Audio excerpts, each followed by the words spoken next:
How did this sassy, overdramatic little kid turn into this heartless and almost grown-ass man? Well, let's find out. That's right, today we'll be recapping the entire story of young Sheldon. So without further ado, let's dive in. You may know young Sheldon's narrator, adult Sheldon Cooper, from the hit sitcom The Big Bang Theory. After 10 successful seasons of the original show, creator Chuck Lorre decided to milk the incredibly tall tale of his most iconic character in 2017, taking us through the life of a young Sheldon Cooper, an incredibly gifted kid living in fictional 1989 Medford, Texas. So let's get into it. In episode 1, young Sheldon is having a blast playing by himself. Apparently, when your IQ is off the charts, playing with modeled trains all alone just seems to do it for you. Later at the dinner table, we meet Sheldon's semi-stereotypical Southern family, the Coopers. At its head is high school football coach George Sr. and highly devoted Baptist mama bear Mary Cooper. And down the line are Sheldon's not-so-bright siblings, kinda charming George Jr., aka Georgie, and Sheldon's insanely witty twin sister Missy. Of course, like all incredibly religious households, Mary leads the family in prayer, but Sheldon is an equally devoted atheist and germaphobe, refusing to touch his family without mittens. So it's clear one of these is not like the others. Plus, with 9-year-old Sheldon about to start high school soon, the Coopers are in for a treat. At least Sheldon won't have to interact with his chicken-loving neighbor Billy Sparks anymore, at least on weekdays. A few days later, it's Sheldon's official first day of high school. And for the love of God, he can't find his bow tie. With Mary turning the house upside down for it, George comes clean, saying he's the culprit behind the missing bow tie. George, of course, is just looking out for Sheldon. He doesn't want his little bro to get bullied for dressing like a dork. Mary's furious at first, until she sees the sketchy high school teens. Now scared for her son, Mary convinces Sheldon to try to blend in. I mean, gotta work with what you got, right? In Georgie and Sheldon's first period, in Ms. McElroy's class, Sheldon starts on the right foot, until his rule-following nature kicks in and he rats out all the kids' dress code violations. Not only that, but no teacher is a big fan of annoying know-it-all Sheldon either. But with high school being the only place for Sheldon's big brain, they're pretty much stuck with him. Turns out, Sheldon's presence is even worse for Georgie. People call him the dumb brother now. That's just plain mean. But after a heartwarming one-on-one between George and Sheldon about blending in and not giving people trouble, things seem like they're gonna work out, for now. In episode 2, Mary's concerned that Sheldon's turning out to be a bit of a loner in school. And even though he actually doesn't care, Missy convinces Sheldon to do something about it. Not for himself, but to make Mary happy. That's actually kind of adorable. The next day, Sheldon's determined to make friends, but mainly by using an outdated 1936 self-help book. Yep, and after several failed attempts at making friends, this book from 1936 proves to be pretty damn useless. But really, is anyone surprised this didn't work? Later, however, during the book return, Sheldon miraculously manages to make a friend. Score! For his mom, I mean. So Mary invites Sheldon's new science buddy Tam over for a classic Texan dinner. And having a Vietnamese-American boy in a house full of Texas Baptists is as awkward as it sounds. Yeah, different times I guess, but hey, a friend is a friend. In the next episode, we meet the kids' gambling addict and effortlessly cool Mima, who in simplest terms is probably the best and worst babysitter of all time. Who needs a normal cookie-baking grandma? One night, she teaches her little moon pie Sheldon the importance of bluffing, and how people don't exactly show their emotions on their faces. And as a kid with no understanding of social cues, it's pretty groundbreaking for Sheldon. On their next church trip, Mary, Missy, and Sheldon listen to Pastor Jeff's sermon about the existence of God. Of course, Sheldon has to make his atheist thoughts known. But after Pastor Jeff talks about some scientists believing in God, Sheldon begins his own version of a spiritual journey, reading about these scientists and even considering if he could actually believe in God himself. I know, right? The next night, George has a sudden health scare, so he and Mary rush to the hospital, leaving trusty old Mima to take care of the kids. But the Cooper kids don't settle for "it's gonna be okay" comments. So 14-year-old Georgie takes it upon himself to drive him, Missy, and Sheldon to see their dad. And with Mima knocked out after drinking cheap pink wine, it was time to sneak out and hit the road. Meh, at least he's trying. But after realizing they were gone, side note, check out this kid's handwriting. Mima meets the kids at the hospital and joins an anxious Mary. Damn, she's really going through it right now. And while simply looking for the bathroom, Sheldon accidentally peeks inside George's hospital room, where he's immediately traumatized. No one wants to see their dad close to death. He then ironically finds his way to the hospital's chapel, where he finds himself indirectly praying to God. Desperate times call for desperate measures, and lo and behold, George got better. Pretty big scare, and would you believe it still didn't make Sheldon a believer. In the next episode, Sheldon enjoys a nice warm breakfast until he almost chokes to death on a Jimmy Dean sausage. Obviously, he doesn't die, but he's traumatized for a while. Yep, solid foods are a hard no. But when Mima remembers the forbidden technique of blending, everything starts kinda getting back to normal. After weeks, though, Mary and George seek help for Sheldon. On a budget, of course. At the therapist's office, Sheldon discovers what will become a huge part of his personality: comic books. Mutants with superhuman abilities? Sign me up. And Sheldon loves them so much that he escapes from the shrink's office and ends up at his local comic shop. There, he joins his buddy Tam, who happens to have a packet of candy. So, after reading about how the X-Men overcome their fears, he decides to face his own and finally chew that candy. Oh, the power of the Marvel Universe. And I know that's not the DC Universe because I had to watch all of Young Sheldon and all of The Big Bang Theory. In the next episode, while watching a game of college football, the Cooper family finds out about Sheldon's mad statistics skills, and George puts them to good use. He starts picking Sheldon's brain to help his football team, quickly boosting Sheldon's popularity. I mean, come on. But naturally, having everyone pay attention to Sheldon starts pissing off Georgie, and his attitude even gets him grounded. I get it. It is a show all about Sheldon. Later that night, Mima finally wants in on the action and asks Sheldon to help her with her little innocent sports gambling. I'm telling ya, Mima is something else. But this gets put on pause as Sheldon and Missy have to go to bed. Then suddenly, Tam shows up all decked out. Turns out, he wants to piggyback off Sheldon's fame to get into a party. So he sneaks both Sheldon and dressed up Missy out the window and into the high school rager. Pretty soon, they find grounded Georgie out and about, but like a responsible older brother, Georgie takes the twins back home, and weirdly enough, Mary doesn't find out. But with all the popularity, statistics, and staying up late, Sheldon gets his worst grade ever, a B+. Unbelievable. So he naturally takes his life back by ratting everyone out to his mommy, and we know Mary will get done. After all that mess, things go back to normal for both Sheldon and Georgie. It's a win-win. In the next episode, a NASA engineer visits Sheldon's science class, and while we know of Sheldon's IQ, this guy doesn't exactly take him seriously. And when Sheldon poses the crazy subject of possibly landing booster rockets, the NASA guy just plays him off. Now I get why Sheldon Cooper hates NASA engineers. So, like your average 9-year-old kid, Sheldon works day and night, even trying to get money for a new computer, just to prove that NASA idiot wrong. And he works himself to the bone. He even gets an ulcer from all this hard work. Yeah, an ulcer, y'all. But once he's on a nice Zantac prescription, Sheldon finishes up his research, packs it all up, and sends it off to NASA. Unfortunately, though, no one gets back to him for a while. So George pulls through and drives the whole family to Houston to give that NASA idiot a piece of their mind. They gotta work with Sheldon's car sickness, though.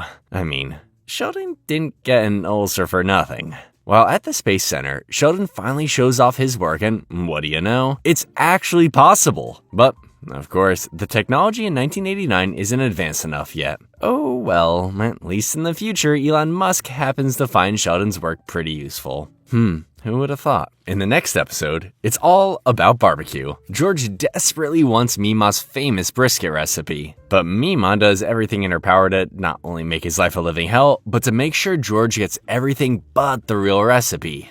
She even sends him off on a quest to New Orleans for some fake voodoo ingredients. This sparks a pretty intense fight between George and Mandy, making Georgie and Missy think they're getting a divorce. But turns out Sheldon's eidetic memory, kind of like photographic, saves the day. Sheldon remembers Mima told him the recipe when he was a freaking baby. So he threatens to reveal the recipe to put this brisket problem to rest. But before Sheldon spills the beans, Mima and George settle their differences. They're all back to normal. But that, of course, doesn't stop George from getting the recipe from Sheldon later that night. Well, what are you gonna do? In the next episode, George promises Mary that he'll spend more time with Sheldon. So, on his weekend off, George plans a road trip with Sheldon and Georgie to see the space shuttle launch in Cape Canaveral. And with the boys on the road, Missy, Mary, and Mima have a girls' weekend. While Mima and Mary grow just a tiny bit closer, the Cooper boys get some sleep before the big launch. But with Sheldon's luck, looks like it's not his day. George tries to make Sheldon feel better by showing off his weather knowledge, and it works like a charm. And despite the storm, Sheldon actually had the best trip ever. In the next episode, while watching Star Trek, George makes Sheldon tutor Georgie for his big algebra test, promising him a new model train if he keeps Georgie on the football team. Gotta motivate him, right? But after Georgie cheats his way to a B, Sheldon feels guilty for not telling the truth. Seeing as everyone's happy though, Sheldon realizes he can bend the rules to do some succeeding of his own, much like Captain Kirk used to do. So with that, Sheldon tells all sorts of lies, like pretending to have a testicular hernia to get out of gym class. Damn, he's actually pretty smooth.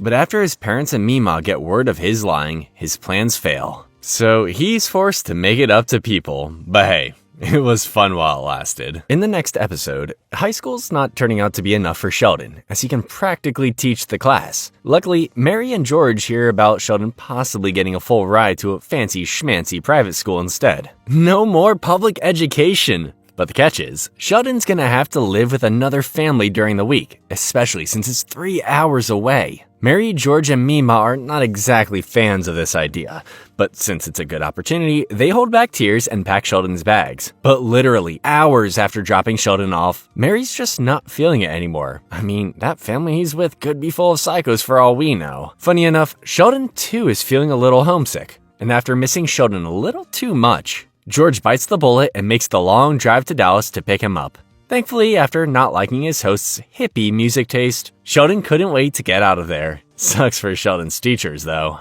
In the next episode, Tam introduces Sheldon and Billy to the magic-filled game of Dungeons and Dragons, but as a true Baptist, Mary doesn't exactly like it because of the occasional demon, you know? So she seeks help from Pastor Jeff, who encourages Sheldon to attend Sunday school. That way, Sheldon can use his science brain to learn about baptism and see what all the fuss is about. And Sheldon actually delivers. He even reads the entire Bible. Mary's probably thinking, hallelujah, but afterwards he's ready to continue learning about other religions. That obviously ruffles some feathers with Mary. I guess she didn't see that one coming. But after interviewing a Catholic, a Mormon, Mima's current Jewish boyfriend, and reading God knows how many books, religion makes its way into Sheldon's dreams. He then imagines God talking binary numbers, 1 and 0.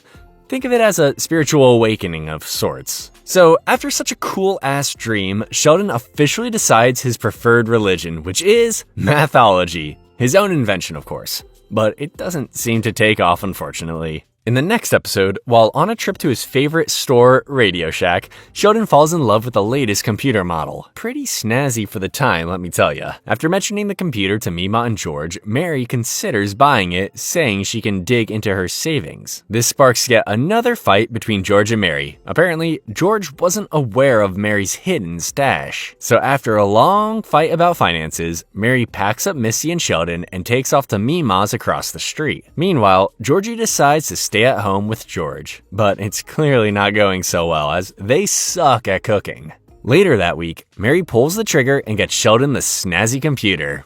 Wait, he gets a computer and I get a lousy toy? I hear you, Missy. That night, after Sheldon asks the AI feature how to fix his parents' marriage, Mary finally heads over to hopefully patch things up. And George had the exact same thought.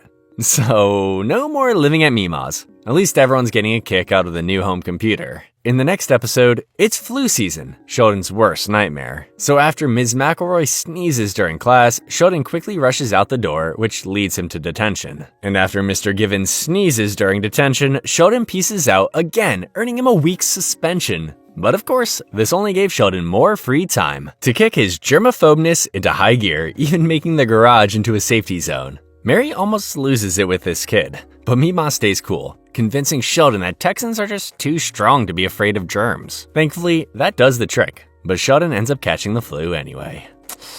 Sucks. But at least Mary gets to sing him Soft Kitty Warm Kitty to make him feel better. A Sheldon Cooper staple. In the next episode, after meeting Pastor Jeff's suspiciously hot wife, Mary scores the secretary job at the church, meaning she'd have to trust Sheldon and Missy to stay home alone after school, but just for a couple of hours. And after prepping everything down to a T, Sheldon and Missy feel pretty okay. They're easily scared though, but who can blame them? But later, Sheldon is dramatically impaled by a splinter. So Missy has no other choice than to step up. And since they can't find the tweezers, Missy sees no other option than to resort to the barbaric needle method. Thankfully, she remembers that the famous Hasbro game operation has a pretty handy set of tweezers. With them, Missy saves the day. They'll surely be okay next time. Maybe. In the next episode, Sheldon and Tam catch sight of a geology-loving girl named Libby, and pretty soon, Sheldon and Libby kick it off. She even starts calling the Cooper house and everything. Looks like Sheldon's got a girlfriend.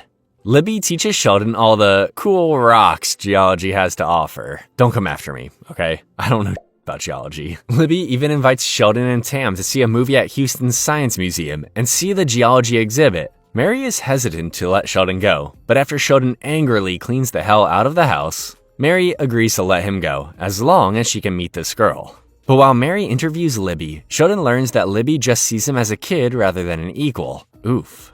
It's at this moment that Sheldon finally realizes that, despite being very smart, he's still only seen as a kid. I mean, he's still only 9 years old to be fair. And the next day, Sheldon swears off geology for good. Plus, Tam f***s up the friendship by making a pass at Libby.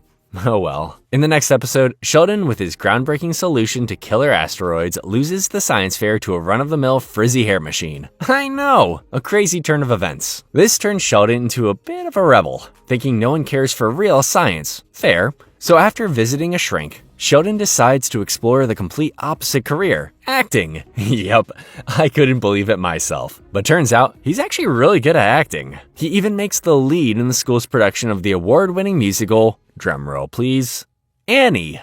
You can imagine what's going through his very southern parents' heads right now. But maybe it'll work out. It's going pretty well, until Sheldon gets a panic attack on opening night, and even though his acting teacher Mr. Lundy tries to snap him out of it, it's no use. Pretty memorable opening night though. In the next episode, Sheldon is being bullied on his way home, and he tries everything from learning jujitsu to making himself a bubble wrap suit. But when Georgie finds out that his bully is none other than two-faced angel Bobby Sparks, Billy's little sister, things take a bit of a turn. To fix the situation, the parents get involved, and it gets ugly. Sorta. Mary sends George to fix it, but Herschel, Billy and Bobby's dad, can't believe his little girl would do such a thing. Classic, just look at her face. And literally hours later, two-faced Bobby bullies Sheldon again, on his own turf. So Mary takes matters into her own hands with Bobby's mean-ass mom, Brenda. No wonder Bobby's a freaking bully. Brenda just says Sheldon should just grow a pair and calls it a day. These moms won't be getting along anytime soon. Later, Herschel and George get to talking and find a middle ground over a couple of beers. Bobby's definitely a two-faced bully and Sheldon needs to be stronger. At least they agree on something.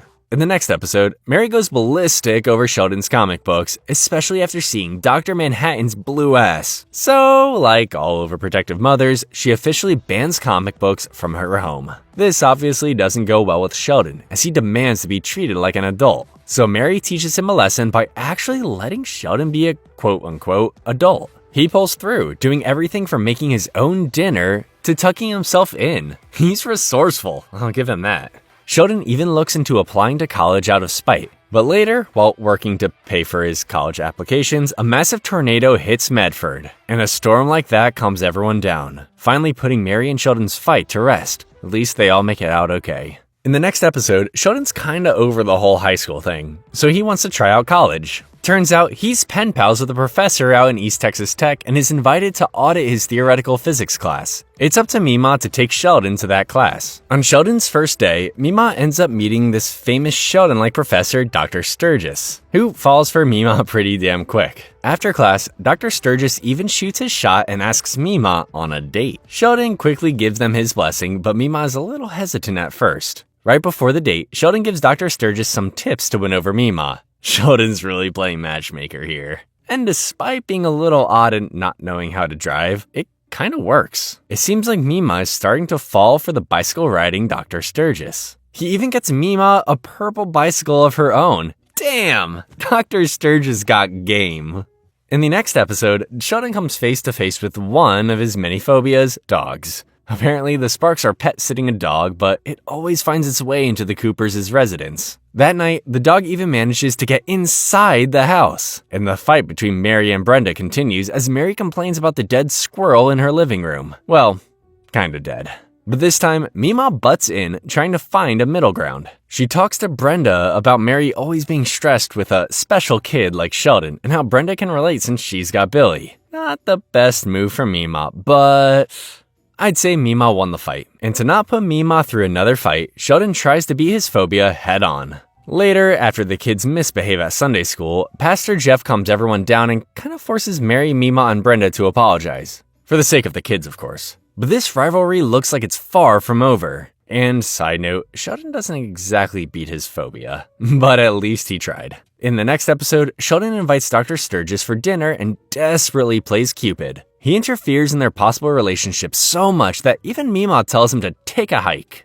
This obviously doesn't stop him from spying on her date with Dr. Sturgis, though. And while Mary and George have their separate nights bonding with Georgie and Missy, Mima and Dr. Sturgis have a pretty successful date. But after Mima pulls the good ol' spend the night trick, Dr. Sturgis flat out declines it. I know, right? Later that night, Mima confronts Dr. Sturgis about it. He tells her that he didn't want to seem so forward or make her feel uncomfortable. Damn, these are the moves I'm telling ya. And they do bang. Pretty successful night for all the Coopers, I guess. In the season finale, Mima runs into a bit of a hiccup. Do you remember her Jewish boyfriend Ira from episode 11? Well, he's back. But after finding out about Dr. Sturgis, he's about to fight for Mima. But only after breaking up with Ira did Mima realize she's falling in love with Dr. Sturgis, and Sheldon couldn't be happier. Later, Dr. Sturgis confronts Ira about trying to take his woman. Things could get pretty intense. Just kidding. They're kinda buddies now, but Dr. Sturgis messing with Mima's love life really pisses her off.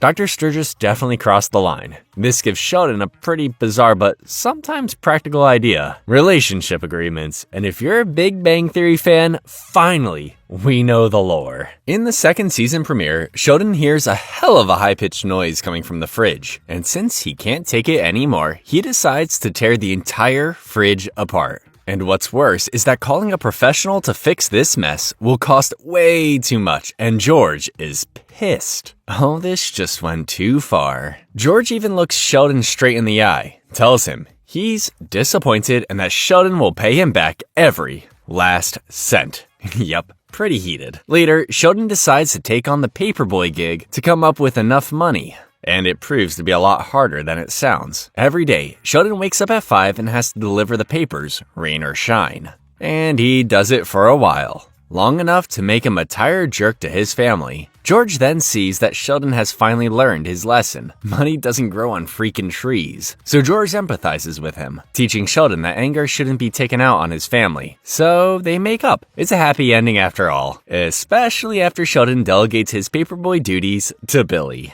In the next episode, Sheldon's got competition. An equally smart 10-year-old girl named Paige joins Dr. Sturgis' class, making him super jealous. Looks like he's not the smartest person in the room anymore. That night, Mary hears from Dr. Sturgis that Paige's parents want to meet the Coopers. And while Mary's excited at possibly having new friends, Sheldon would rather die. So, using Star Trek character Spock as inspiration, Sheldon hides his hatred for Paige deep down. And I mean deep down, at least for Paige's visit. Later, during Paige's visit, we also meet her obnoxiously perfect on the outside parents, Barry and Linda Swanson. But after listening to how perfect Paige is, Mary and George start getting kinda annoyed themselves. We also meet Paige's sister Erica, who's really a female version of Georgie. At least the siblings are getting along. And back to Paige and Sheldon, it seems like they're finally getting along after some thoughtful science conversation. Maybe he misjudged her. Wrong.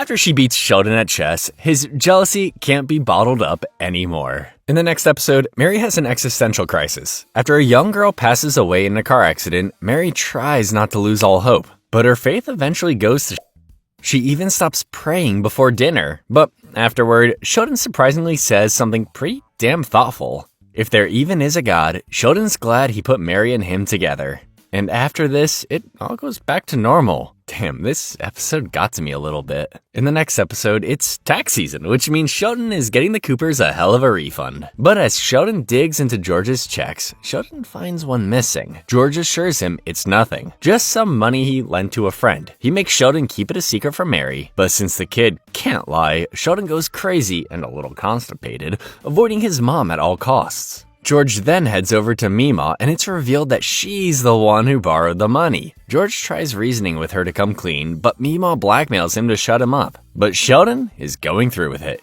He even suggests having a sleepover at Tam's to avoid Mary. Thankfully, Tam pulls a Catholic move and makes an at-home confession experience, so Sheldon lets it all out, literally. After the sleepover, Sheldon tells his dad he can't see him as a role model with all his lying. That was the last straw. Finally, George confesses to Mary. Turns out, Mima took Georgie to a bar, and because Mima got hammered, Georgie drove. But after getting pulled over, Mima switched seats with Georgie, so George had to bail Mima out. Long story short, nothing slides during tax season. In the next episode, Dr. Sturgis tells George about a twin experiment perfect for Missy and Sheldon. Nothing too crazy, just some tests. But the catch is, they get paid $50 an hour. So after convincing Mary and the twins of the idea, they are off to Houston. During the first part of the exam, Sheldon obviously bests Missy on the academic portion. But then Missy ends up crushing the emotional intelligence test. I mean, she's witty as hell, so it makes total sense. But during the interview with Missy, Mary realizes she barely pays attention to her daughter. So, to treat her, Mary lets Missy choose where to eat for dinner. There goes the experiment money. In the next episode, it's almost Halloween, and Pastor Jeff gives Mary the job of revamping the church's haunted house, formerly known as Hell House, or as Mary now calls it, Heck House. Yep. Sounds about right. So she calls in Mr. Lundy to help with his snazzy theater experience. Meanwhile, Georgie falls for a smoking, rebellious teen with a reputation named Veronica Duncan, and they seem to hit it off. During the week, Lundy completely takes over Heck House like an asshole, leaving Mary's idea in the dust. On Halloween night, the haunted house is a success, making lots of money. But no one really seems interested in joining the church. Much later, Georgie's about to get lucky, but Veronica decides to stop by the Heck House. There, she gets super traumatized and rushes to Mary. From that day on, she decides she wants to lead a good Christian life. Meanwhile, Georgie's still a virgin. In the next episode, George takes Sheldon to a lecture at the Science Museum, where he runs into his clueless rival, Paige. Meanwhile, George is having a nice time all by himself, but as he tries to watch the game, Paige's mom, Linda, shows up. Turns out she and her husband are probably getting a divorce. I guess not a perfect couple now, huh? Later, Paige's dad, Barry, also shows up. He too ends up venting to George. Damn, he just wants to watch the game. Back at the museum, after walking out on the lecture, Paige convinces Sheldon to sneak into an exhibit. They get to talking, and she even mentions knowing about her parents' imminent divorce. That's rough, kid. But it looks like Sheldon and Paige are finally bonding. At least a little bit. In the next episode, while Sheldon discovers his love of video games with his Mima, George and Georgie, wow, try saying that 5 times fast, head over to Herschel's car shop. There, George realizes his oldest and kind of dumbass son is actually a pretty decent mechanic. So much so that Herschel offers him a part-time job. But when it starts interfering with Georgie's football practice, George isn't happy anymore. But Georgie makes it clear that he actually hates football. It's hard to like something when you're not really good at it, you know? This causes a bit of a rift between him and George. But after Herschel opens George's eyes about Georgie's freakish talent for fixing tires, he's actually pretty impressed. He's a very specific type of genius, I guess. In the next episode, Sheldon is forced to take a psychology elective and is told to observe his family dynamics during the Thanksgiving break. And the assignment couldn't have come at a better time. George gets a job offer at the University of Tulsa, all the way in Oklahoma, but Mary hates the idea. George tries to get the kids on his side, while Mary convinces Mima to be on hers, and Dr. Sturgis is just kinda there. This leads to a crazy argument between Mary and George. But what else is new? Sheldon even predicts George would buy something hella expensive to prove a point. Yep. Saw that one coming. The next day, George shows up to the job interview, but his family is not happy about it, especially Sheldon. He hates the idea of moving. After the interview, though, George decides to turn down the job, saying he doesn't want to move to Oklahoma anymore. But I think you and I know it was more to make his family happy. Pretty good dad.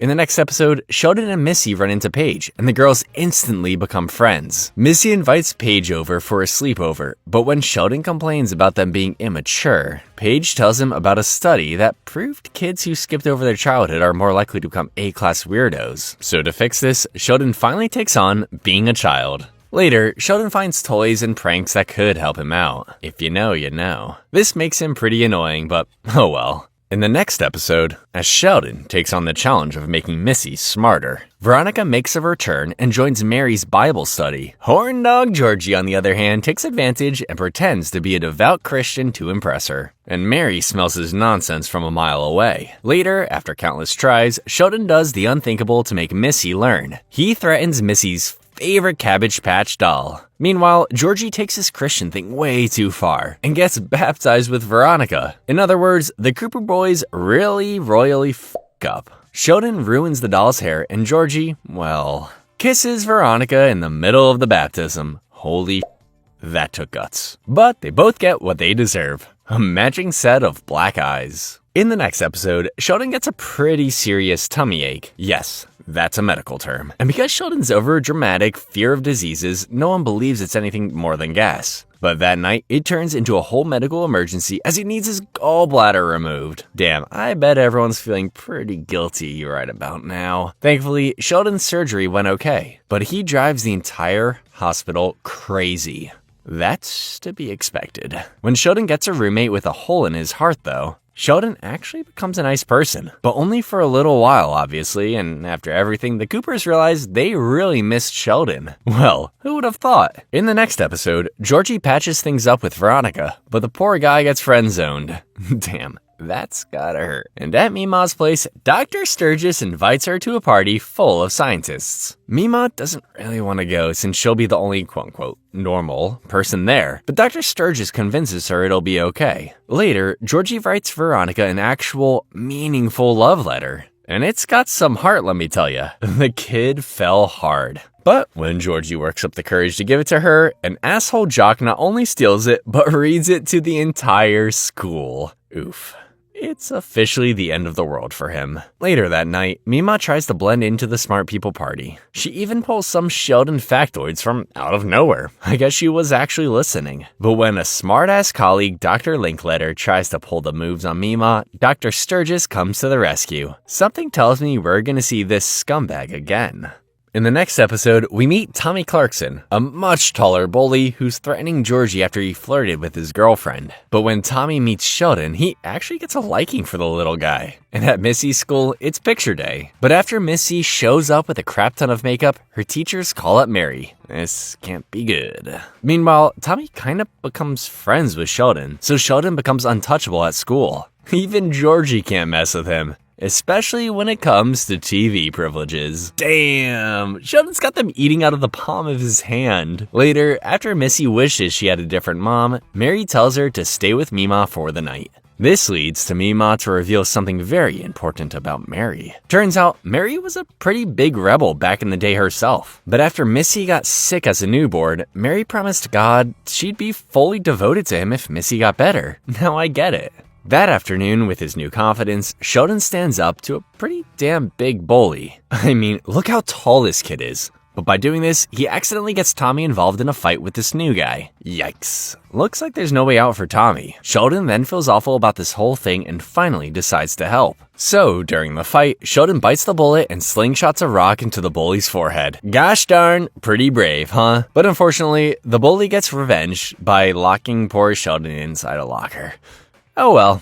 In the next episode, Sheldon gets a 95. Yeah, you heard me, 95. So as you might have guessed, Sheldon's pissed. So he tries explaining his correct answer to Dr. Sturgis, but Dr. Sturgis just won't budge. Holy, these nerds are getting heated. Later, Sturgis finally admits that Sheldon's actually right. He just felt bad that someone so young like Sheldon managed to prove him wrong. An old versus young thing. But Dr. Sturgis teaches Sheldon that it's not the end of the world to be wrong, and Sheldon fully agrees. Yeah, something tells me he didn't learn squat. In the next episode, the bread in Sheldon's PB&J tastes a little funny. Apparently, a big-ass company bought out the little one making the Cooper's bread. So Sheldon does everything in his power power to stand up to corporate America, taking signatures, calling TV reporters, you name it. That's until he gets caught supporting a form of communism on Channel 7. Yep, probably not the best idea, especially in Texas. To not lose his job because of Sheldon's sudden political ideas, George and the rest of the Coopers start acting super duper American. George even goes on the news to fix everything, all because of a PB&J. In the next episode, Mary fears she might be pregnant and seeks help from Mima. I know, right? So they look for a pregnancy test ASAP. They try to keep it a secret, but the gossip spreads like wildfire. Meanwhile, Sheldon wants to be more like his hero Albert Einstein. He tries everything from learning the violin to becoming Jewish. Trying is the key word here. Later, Mary confirms she is pregnant, and of course, George freaks out about the money. He even asks his boss for a raise. Thankfully, that raise came through, and Sheldon gets some common sense from a pretty wise rabbi. The rabbi even tells Sheldon not to copy his idol. He should always strive to be himself. And much later, unfortunately, Mary suffers a miscarriage. Yep, the pregnancy news definitely took a very sudden turn. George then consoles Mary, saying it'll all be okay. I mean, that's the best one can do. In the next episode, Sheldon gets a perfect score on his PSAT exam. This was obviously bound to happen, but this perfect score manages to get the attention of several colleges. And since it's possible that Sheldon will get a full-ride scholarship from them, George wants to milk this opportunity as soon as he can. But Mary doesn't think Sheldon's ready for it, especially the ones out of state. So the Coopers decide to give Sheldon's college experience a trial run. They send Sheldon to live with Dr. Sturgis and, hopefully, attend East Texas Tech full-time. At first, it's all pretty damn perfect for Sheldon. But after Sheldon has a nightmare, gives Dr. Sturgis a possible concussion, and almost burns down the building, it was a definite never again for Sheldon and Dr. Sturgis. So that same night, Sheldon heads home with Mary and his family. In the next episode, Sheldon decides to do something crazy. Run for class president, but only so he can give the science department more money. He then meets the favorite to win, the popular and bitchy cheerleader Nell Kavanaugh, and when she starts spreading rumors about Sheldon, Missy promises to dig up some dirt from Nell's little sister. Later that week, right before the election, Sheldon's phobia of public speaking starts getting to him. But after hearing some inspirational words from George, Sheldon feels confident he'll win without any cheap tricks. Missy delivers the dirt as promised though, just in case. During her speech, Nell Kavanaugh's approach is to diss Sheldon for not liking football and not believing in God. It's a school in Texas, what do you expect? Then it's Sheldon's turn and he's scared. At the podium, he finally reads Missy's info and reveals that Nell is a Yankee. That's right, a Yankee. Remember, we're in Texas. And with that, Sheldon wins by a landslide. He's still annoying as hell though. In the next episode, Veronica moves in with the Coopers for a while because her mom's boyfriend Clint is a drunken, abusive scumbag. And to make her feel welcome, Georgie cleans up his entire room and everything. Impressive. And Veronica fits right in. Later, Dr. Sturgis and Mima go out for their first year anniversary. Dr. Sturgis even recreates their first date. Pretty adorable, actually. Then, he suddenly proposes to Mima, but she flat out rejects him, saying she doesn't want to get married again. Well, that backfired. Dr. Sturgis just wants their relationship more official. Poor guy. Also that night, Veronica officially falls for Georgie. He might actually have a shot. But Veronica doesn't act on her feelings for Georgie. Things are too complicated in her head right now. Meanwhile, Dr. Sturgis avoids Mima at all costs. And she really feels guilty for all this. That night, Clint, the drunken scumbag, shows up and wants to take Veronica back home. So naturally, Georgie stands up to him, and George, well, beats his ass. And the next day, to make it up to Dr. Sturgis, Mima buys an ad in the paper, showing that they are, in fact, in an official romantic relationship. Close enough. In the next episode, well, remember Pastor Jeff's hot Latino wife? Yeah, they're not gonna make it. They don't even speak anymore. So Mary invites Pastor Jeff over for dinner to cheer him up. But during dinner, he can't seem to stop crying. Oh dear God. After talking it out though, and a whole lot of crying, he's ready to go back home. Mary and George couldn't be happier. But Pastor Jeff convinces Mary to go with him and help him talk to his wife. This should be interesting. At Pastor Jeff's house, the hot wife leaves Pastor Jeff a note saying she's officially leaving him. Oof, tough break, but it was to be expected, you know? Later, Pastor Jeff drives Mary back to her place, but he ends up running a red light and gets pulled over. but it seems like the cop's hot for the pastor. I guess things are finally looking up for him. In the season finale, Sheldon and Dr. Sturgis set up a radio to tune in on the Nobel Prize winners later that week. And while they set up, Sheldon talks about possible winners. Dr. Sturgis mentions that many people who deserve the Nobel Prize never actually get close to winning it. That night, Mima catches Dr. Sturgis out in the yard, taking out weeds in the middle of the dark. Strange. At school, Sheldon invites the entire school to his Nobel Prize listening party at 5 a.m. Yeah, I don't think anyone will show up either. Meanwhile, Mima is worried for Dr. Sturgis because his strange behaviors don't add up. Mima hears about him causing problems with security at the university, and she even finds weird markings and notes everywhere. And much later, after missing dinner, Mima calls that asshole Dr. Linklater from the university to see if he knows where Dr. Sturgis ran off to. Apparently, Sturgis is known for his unstable and random mental health scares. That's not a good sign. Mima looks for Dr. Sturgis at his apartment, but with the door to the roof open, Mima is not just worried anymore, she's terrified. Mima finds Dr. Sturgis doing Tai Chi on the roof, speaking nonsense and bringing her to tears.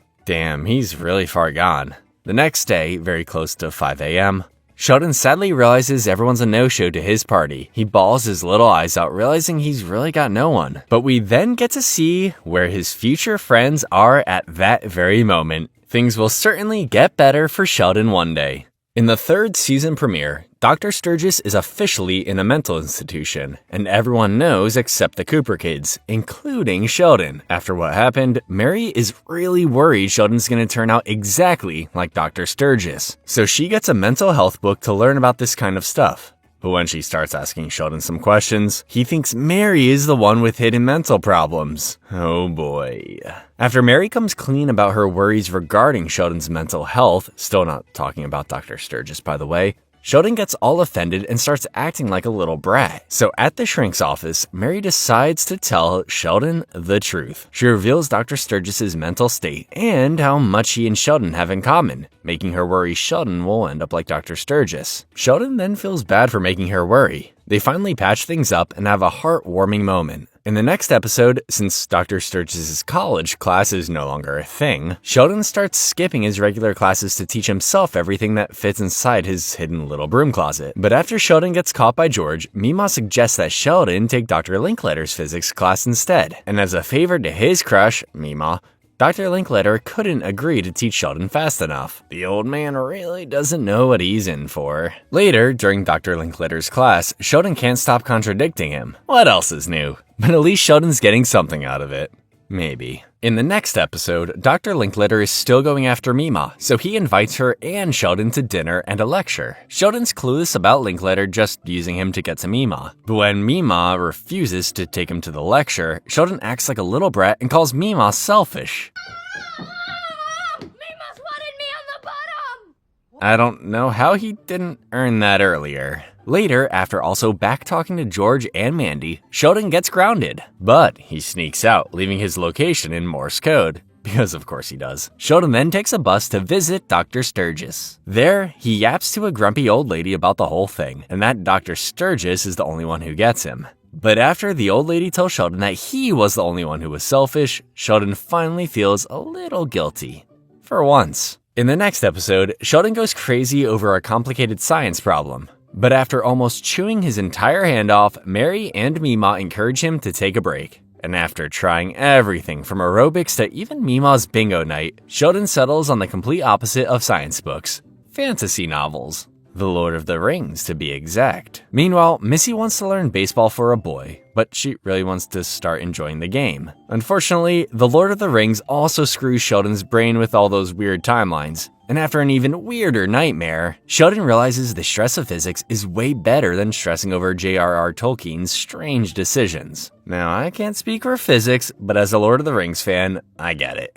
In the next episode, Dr. Sturgis is out of the mental hospital, so he's officially invited back to the Cooper family dinners. But it's definitely more than a little awkward. That night, out of nowhere, Dr. Sturgis breaks up with Mima, saying he doesn't want to hurt her again with another mental health scare. So, out of spite, she calls up Ira right in front of him, and Dr. Sturgis is all for it. Wow, he really wants her to move on. The next day, Sheldon convinces Mary to invite Dr. Sturgis again. And seeing as he's really the only one who gets the kid, she agrees. But to make things less awkward, Mary forces George to take Dr. Sturgis out for a beer. There, they have a bit of a strange bonding session. They're not going to become best friends, but it's the thought that counts. And much later, Mima realizes on her date with Ira that she's still hung up on Dr. Sturgis. Yeah, I don't know how she'll get over this guy anytime soon. That's inconceivable! In the next episode, the church is hosting a carnival, and Missy uses her baseball skills to dunk Pastor Jeff nonstop. Meanwhile, Mima stays at home, being super depressed after her breakup with Dr. Sturgis. And I mean, hella depressed. She barely moves and mostly drinks. She's really going through it. After the carnival, Missy convinces George to take her out to the baseball tryouts. But with the jerk baseball coach Dale Ballard saying girls can't play baseball, Mima focuses all her anger on this asshole and confronts him. And after telling off that baseball coach, Missy finally shows off her skills and makes the team. Plus, Mima scores a date with that jerk baseball coach. And fun fact, but the actor that played Dale Ballard, Nelson, actually was the main character in the TV show Coach. So him playing the coach again was kind of a nod to those TV nerds like myself. In the next episode, it's Missy's first day as part of the baseball team, and while George drops her off, Dale invites him out for a beer. You know, to start off on the right foot, especially since things are going very well between Dale and Mima. Meanwhile, at Radio Shack, Sheldon buys a modem to help him join an internet physics bulletin board and shares his annoying bright work. But after a random person on the internet says Sheldon's work is wrong, well, he gets a little pissed. Later at school, Missy wears her baseball uniform proudly, but some bitchy preteens start making fun of her. Damn, I didn't think Missy could get bullied like that. Then, at the high school, a girl flirts with Georgie in the middle of the hall, making Veronica jealous. Georgie approaches Veronica to see if it's alright to ask that other girl out, and just like that, I think him and Veronica will probably never be a thing. Later that day, while George and Dale actually get along at the bar, Missy tells Mary she wants to quit baseball. But after getting a call from judgy and nosy Brenda saying Missy shouldn't be playing baseball, Mary demands that Missy stick to this baseball thing and prove everyone wrong. The next day, at Missy's first baseball game, the scumbag pitcher throws some fast ones and messes up her batting. So Missy, naturally, kicks his ass. Holy Missy's definitely got one hell of an arm. And back at home, Sheldon gets that random internet person to admit defeat. It's a win for everybody. In the next episode, Dr. Sturgis tells George some exciting news. Apparently, East Texas Tech wants Sheldon to enroll full-time. And to sweeten the deal, they want to hire George as football coach. That way, he can take care of Sheldon no problem. Later, Georgie meets with Dale at his sporting goods store, but a simple trip for some weights turns into a job opportunity for Georgie. Looks like money's on the horizon for everybody. The next day, George meets with the high school principal, Tom Peterson, about possibly leaving the school. Peterson tries to convince George to stay by giving him anything he wants since Sheldon's high grades help the school get way more funding. So George gets all big-headed and says he'll think about it. And at dinner, now that Georgie's making more money, he's starting to be a bit of an independent asshole, pissing off Mary. It also doesn't help that all George can think about is money. Oh, greed. The next day, Peterson and the other teachers make George and Sheldon's high school experience a freaking dream. Damn, I don't think anyone's wanted Sheldon that badly before. But later that afternoon, Mary's going up the wall with this whole sinful greed thing and takes away anything even remotely close to quote-unquote evil. Now the entire family's pissed. But Mary then reveals to Mima how she actually feels about all this greed and money. Apparently, Mary's afraid that George's new job offer and money will force Sheldon to go to college way too soon. In other words, Mary's not ready for her baby to grow up. Fair. And after talking about it, George and Mary decide to wait a little longer on Sheldon's going to college. In the next episode, Missy gets an invitation to Billy's birthday party. But when Mary realizes Sheldon didn't get one, she confronts her bitchy neighbor Brenda, who makes it clear she doesn't want a weirdo at her son's party. And in other news, Mima's still avoiding Dr. Sturgis at all costs. Yep, it'll be awkward for a while. To get back at Brenda, Mary manipulates Pastor Jeff's sermon to make Brenda feel like shit for not being neighborly. Pretty smooth move from Mary, you gotta admit. And back at the house, Dr. Sturgis calls and tries to invite George out for drinks. but George clearly doesn't want to, so Dr. Sturgis gets the hint and coldly hangs up the phone. That afternoon, Brenda finally gives in and delivers an invitation for Sheldon, but turns out Sheldon doesn't even want to go. But Mary forces him to go because not only would she then feel embarrassed after this whole mess, but Sheldon needs some social interaction every once in a while. And while Mary worries about Sheldon being alone in the future, George feels guilty and calls up Dr. Sturgis, inviting him to watch the game. On the day of the party, Sheldon dresses up and pretends to be Spock out of spite. Yeah, he really isn't helping his case, but at least he showed up. Sheldon then heads to Spark's chicken coop and, surprisingly, plays a bit with Billy. Looks like weirdos will always find each other. Later, Mima notices Dr. Sturgis's bike parked outside, so she heads on over to third wheel the game with him and George, and back at the party, Mary and Brenda reach a bit of a breakthrough as they relate to having oddball kids. Hopefully it'll last, but who knows. In the next episode, Sheldon is forced to take a state swimming test, and among his many phobias, a germ-filled swimming pool just happens to be one of them. Meanwhile, Mima and Dr. Sturgis try staying friends by going out to lunch. And Mima makes it clear she doesn't want to involve Dale into this, with Dr. Sturgis being her ex and all. But of course, that goes straight out the window when Dr. Sturgis goes and spies on Dale at the sporting goods store. They have a hell of an awkward interaction, but when Georgie recognizes Dr. Sturgis decides it's time to come clean to Mima. Oh, he's in for it now. After having a nightmare on the day of the swimming test, Sheldon fakes being sick with the help of expert fakers Georgie and Missy. Also that morning, Mima happens to get a giant-ass cookie as an apology from Dr. Sturgis, and funny enough, Dale also gets a cookie. Later in the day, Sheldon feels mad guilty. He even tries to get sick for real by having cold-ridden Billy Sparks touch his face. Yep, guilty as hell. Later that night, Dale and Mima go out on a date, where Dale can't seem to stop making fun of Dr. Sturgis, but Mima puts a stop to it pretty quickly. Nobody messes with Sturgis. By the end of the day, Sheldon confesses to faking his sickness the entire day, but Mary ends up forgiving him, thankful he came clean. Funny enough, Sheldon gets what he deserves for lying and ends up getting sick anyway. He even infects the entire school. Pretty unlucky, I gotta say. In the next episode, remember Officer Robin, the cop who hit on Pastor Jeff in Season 2, Episode 21?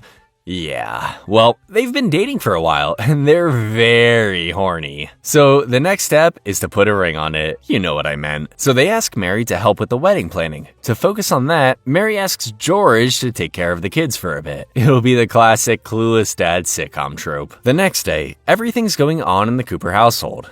Missy finds out that one of Billy's chickens is gonna get eaten, so she tries coming up with a plan to save her. Meanwhile, Sheldon wants to recover a Star Trek episode Georgie accidentally taped over. But as he's figuring that out, he finds out that Missy put the freaking chicken inside his closet, and this scares the hell out of Sheldon, of course. And when George shows up with fried chicken for lunch, Missy goes ballistic, taking the fried chicken and locking herself in the bathroom. Kids, right? George then calls up Mima for backup, but when Georgie arrives with a girl and locks his bedroom door, Mima and George divide and conquer, but they clearly don't do a good enough job. After Missy ends up flushing and clogging the toilet with a fried chicken leg, George tries to give Georgie the talk, but the man can barely get a word out. And back to Sheldon, he apparently invited a random guy over from the internet. Pretty safe, huh? Since this guy apparently had a copy of his missing Star Trek episode, it was a no-brainer to invite him. But hey, at least everyone survived. Plus, Pastor Jeff finally gets married. Yep, and they're still as horny as ever. In the next episode, Mary finds out that Paige's parents have finally gotten a divorce, so she invites Paige over to spend the day with Missy and Sheldon. It'll be a long day for the kid. Meanwhile, Georgie's been keeping up the little brat routine since getting a job. He makes it clear to George he doesn't need to do chores since he's got a job of his own. Classic teenage behavior. When Paige arrives, we see her going through her rebellious teenage phase. She even dyed her hair pink to match the look. And later, since Paige gets away with whatever she wants after the divorce, she tricks Mary into letting her, Missy, and Sheldon go to the mall. I gotta give it to her. She's still a smart kid. Later, George and his coworker Coach Wilkins go golfing on their time off. There, George rants about his issues with Georgie, but Coach Wilkins seems to have a different perspective. He suggests that George is being a little too hard on Georgie and he should just be proud of his son. At the mall, Paige pulls the typical 90s kid rebellious moves. She sneaks into Hot Topic and steals body glitter. I know, right? And to apologize, George decides to take Coach Wilkins' advice and drives Georgie and him out to eat. But after Georgie complains about literally everything, George can't take it anymore. So naturally, he kicks Georgie out of the car and makes his selfish ass walk home. After finally making it back to the house though, Georgie runs into Mima. There, she finally makes Georgie realize that he's been a complete jerk to his dad. Well, I'm glad someone finally told him. Lastly, using advice from Dr. Sturgis, Sheldon opens the floor for Paige to talk about how she's feeling after the divorce. But since Sheldon can't do much to help, he offers her a hot beverage instead. Another future Sheldon Cooper staple. In the next episode, Dale invites George and Georgie out on an all-boys fishing trip, but George remembers that he already made plans with Dr. Sturgis. But before he can cancel on Dale, Dale convinces George to bring Dr. Sturgis too. This alerts Mima, so she warns clueless Dr. Sturgis about the kind of guy Dale is. And after seeing the camping gnome getup Dr. Sturgis brings along, Dale's got pretty decent ammo for the entire trip. As expected, Dale and Dr. Sturgis don't get along so well, especially after Dr. Sturgis's weird pig brain-based fish bait works like a charm. While Dale can't catch Zip, you can see Dale's jealousy of Dr. Sturgis from a mile away. You know, your typical male ego. And by nightfall, Dr. Sturgis can't take it anymore and decides to dip out of the trip. Dale just had to be a big old bully, huh? In the next episode, Georgie wants to get rich quick and thinks getting platinum from gravel is the way to do it. You know, from catalytic converters. Yeah, I don't know, I'm not that smart. Meanwhile, Missy's going through a baseball slump and is batting like crap. So Mary encourages her to pray a little. Who knows, maybe it'll help. Later, Georgie convinces Sheldon to help him out with his little get-rich-quick scheme by convincing him it's just another science experiment, and Missy's praying is actually working. Mary couldn't be prouder. She even gifts Missy her childhood cross, but when Mary realizes Missy's only using God and her new lucky cross to grant wishes for her and the other players, well, she's thrown for a loop. Meanwhile, after Georgie and Sheldon almost burn the school down with their little experiment, Mary takes away Missy's cross. Mary then feels disappointed that her own family won't take her belief seriously, and damn, that must be awful for Mary. In the next episode, while Mima watches Missy's baseball practice, she runs into Dale's ex-wife, June. But June's not out for blood. June's just inviting Mima out for some drinks. And of course, when Dale finds out, he doesn't think it's a good idea. I mean, what kind of ex-husband lets his ex-wife talk to his current girlfriend? Later at the bar, June and Mima are actually having a pretty damn good time when all of a sudden, Dr. Sturgis pops up out of nowhere. He goes over to say hi and turns out he's become quite popular at the bar. People sometimes even rub his head for sports luck. How does that guy do it? The next day, Dr. Sturgis, with the hesitant permission of Mima, hits up June to see if she'll go out with him, but she kindly declines the offer. Dr. Sturgis then admits he's still not over Mima, but June assures him Dale is bound to screw something up, so she tells Dr. Sturgis to hang tight. In the next episode, Sheldon reads that Stephen Hawking is giving a lecture over at Caltech, all the way in Pasadena, California. Sheldon's so excited, he even interrupts his dad taking a shower, but that's to be expected. After coming out of the bathroom though, George straight up tells Sheldon they just can't pay for a trip right now, and Sheldon can't help but complain about it. But Missy just tells him to get over it, especially since he gets everything he wants all the freaking time. I hear you, Missy. Later, Mary accidentally listens in on Georgie's conversation with his current crush, Jonna Owens. Apparently, Jonna wants to invite Georgie to her place since her parents are out of town. Sneaky. And because Georgie says yes to it, Mary's all worked up. So that night, Mary tries questioning Georgie to see if he'll tell the truth about his trip to Jonna's. But after they get caught red-handed, Georgie for lying and Mary for spying, they get into a bit of a fight. Later, Sheldon brings great news from the university. East Texas Tech is willing to pay for their Pasadena trip just to keep Sheldon enrolled. Lucky bastard. And just like that, Sheldon and George's trip is on. The next day, Georgie is still pissed at Mary for always questioning him, so Mary confesses that she's like that because she doesn't want him to make the same mistake she and George made when they were young. You know, shotgun wedding. So that gets everyone to settle down. Meanwhile, on the plane, Sheldon becomes terrified of it taking off, so George steps into his good dad shoes and calms him down. They eventually make it to Pasadena, where we get to see the future stomping grounds of adult Sheldon. In the next episode, Dr. Sturgis lets Sheldon look at his first physics paper in years, and the kid's so excited he even starts reading it in the car despite his car sickness. Meanwhile, Georgie has a hell of an awkward date with John after running into Veronica. Oof, try getting out of that one. And back to the physics paper, Sheldon catches a pretty big mistake on it, but he just helps Dr. Sturgis fix it. And I thought Sheldon didn't like to collaborate. After getting all the edits in, Dr. Sturgis excitedly shows it off to Sheldon.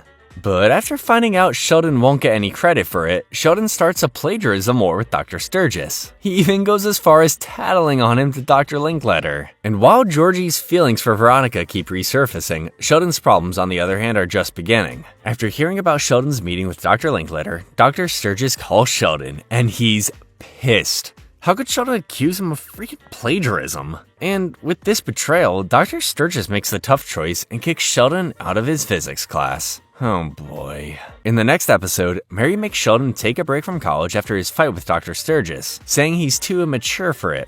I agree. Meanwhile, the lonely school librarian, Ms. Hutchins, gets demolished during a football game after George cowardly steps out of the way. So to make it up to her, and to make sure he doesn't go to hell, George and the Coopers take care of her for a little bit.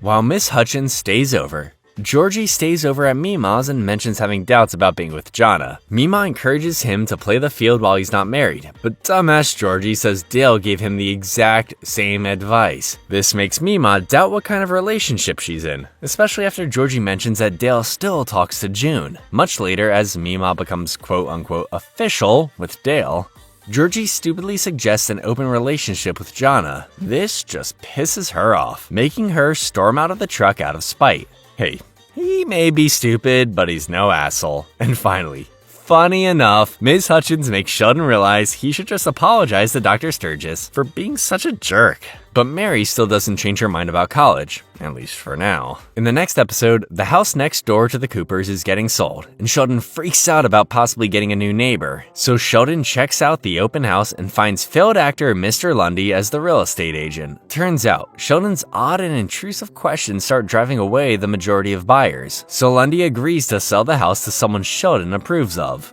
Good luck with that. Meanwhile, at church, Pastor Jeff mentions to Mary that he and his cop wife are interested in buying the house.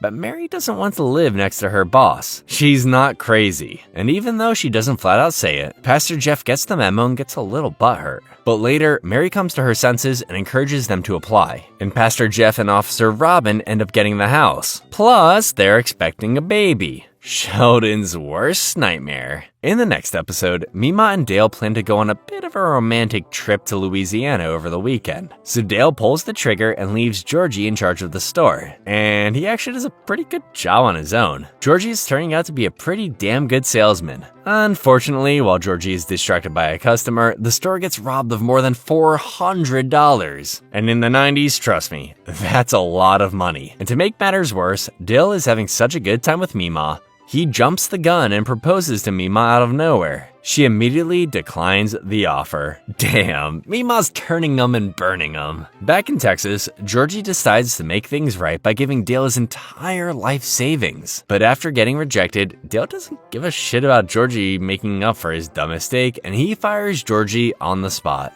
In the next episode, Sheldon tries to make the classic spaghetti and hot dogs dinner to prove he's an adult, but he accidentally lets one little hot dog piece roll underneath the fridge. Been there. To get it out, he needs a flashlight from Mary's nightstand. There, he finds a letter from Caltech University saying they want to enroll him full time. So Sheldon confronts Mary about this and tattles to George, who apparently never knew about the letter. This leads to a gnarly fight, and I mean gnarly. And when Mary reveals she had even more hidden college letters, well, this is the last straw for George. And surprisingly, Sheldon, who typically loves his mom more than anything, sides with his dad. She fucked up.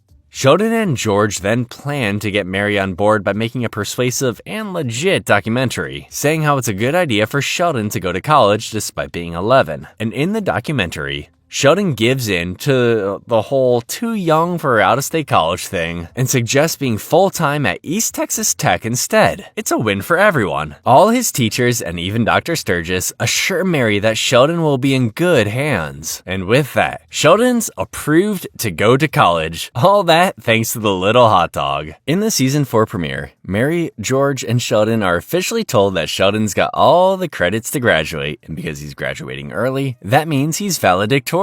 Maybe a major accomplishment for some, but for Sheldon, it's just another day. That's until Sheldon randomly loses his personal safety goggles and freaks out. Later at Mima's, Dale goes over to apologize and promises to change. He even gets her purple flowers. Aww. And with that, they're back together. Meanwhile at school, Sheldon goes everywhere searching for his famous goggles. But when he runs into George, demanding to be driven back home for them, George hits Sheldon with the truth. George asks if Sheldon plans on acting like this in college. Oof. Burned. And at Dale's store, Dale hires back Georgie and even gives Georgie his making up for the robbery money back. Wow. He really meant that changing thing. That night, at Dale and Mima's date, Dale even goes without alcohol and asks Mima if he can attend church with her. This old man's committed.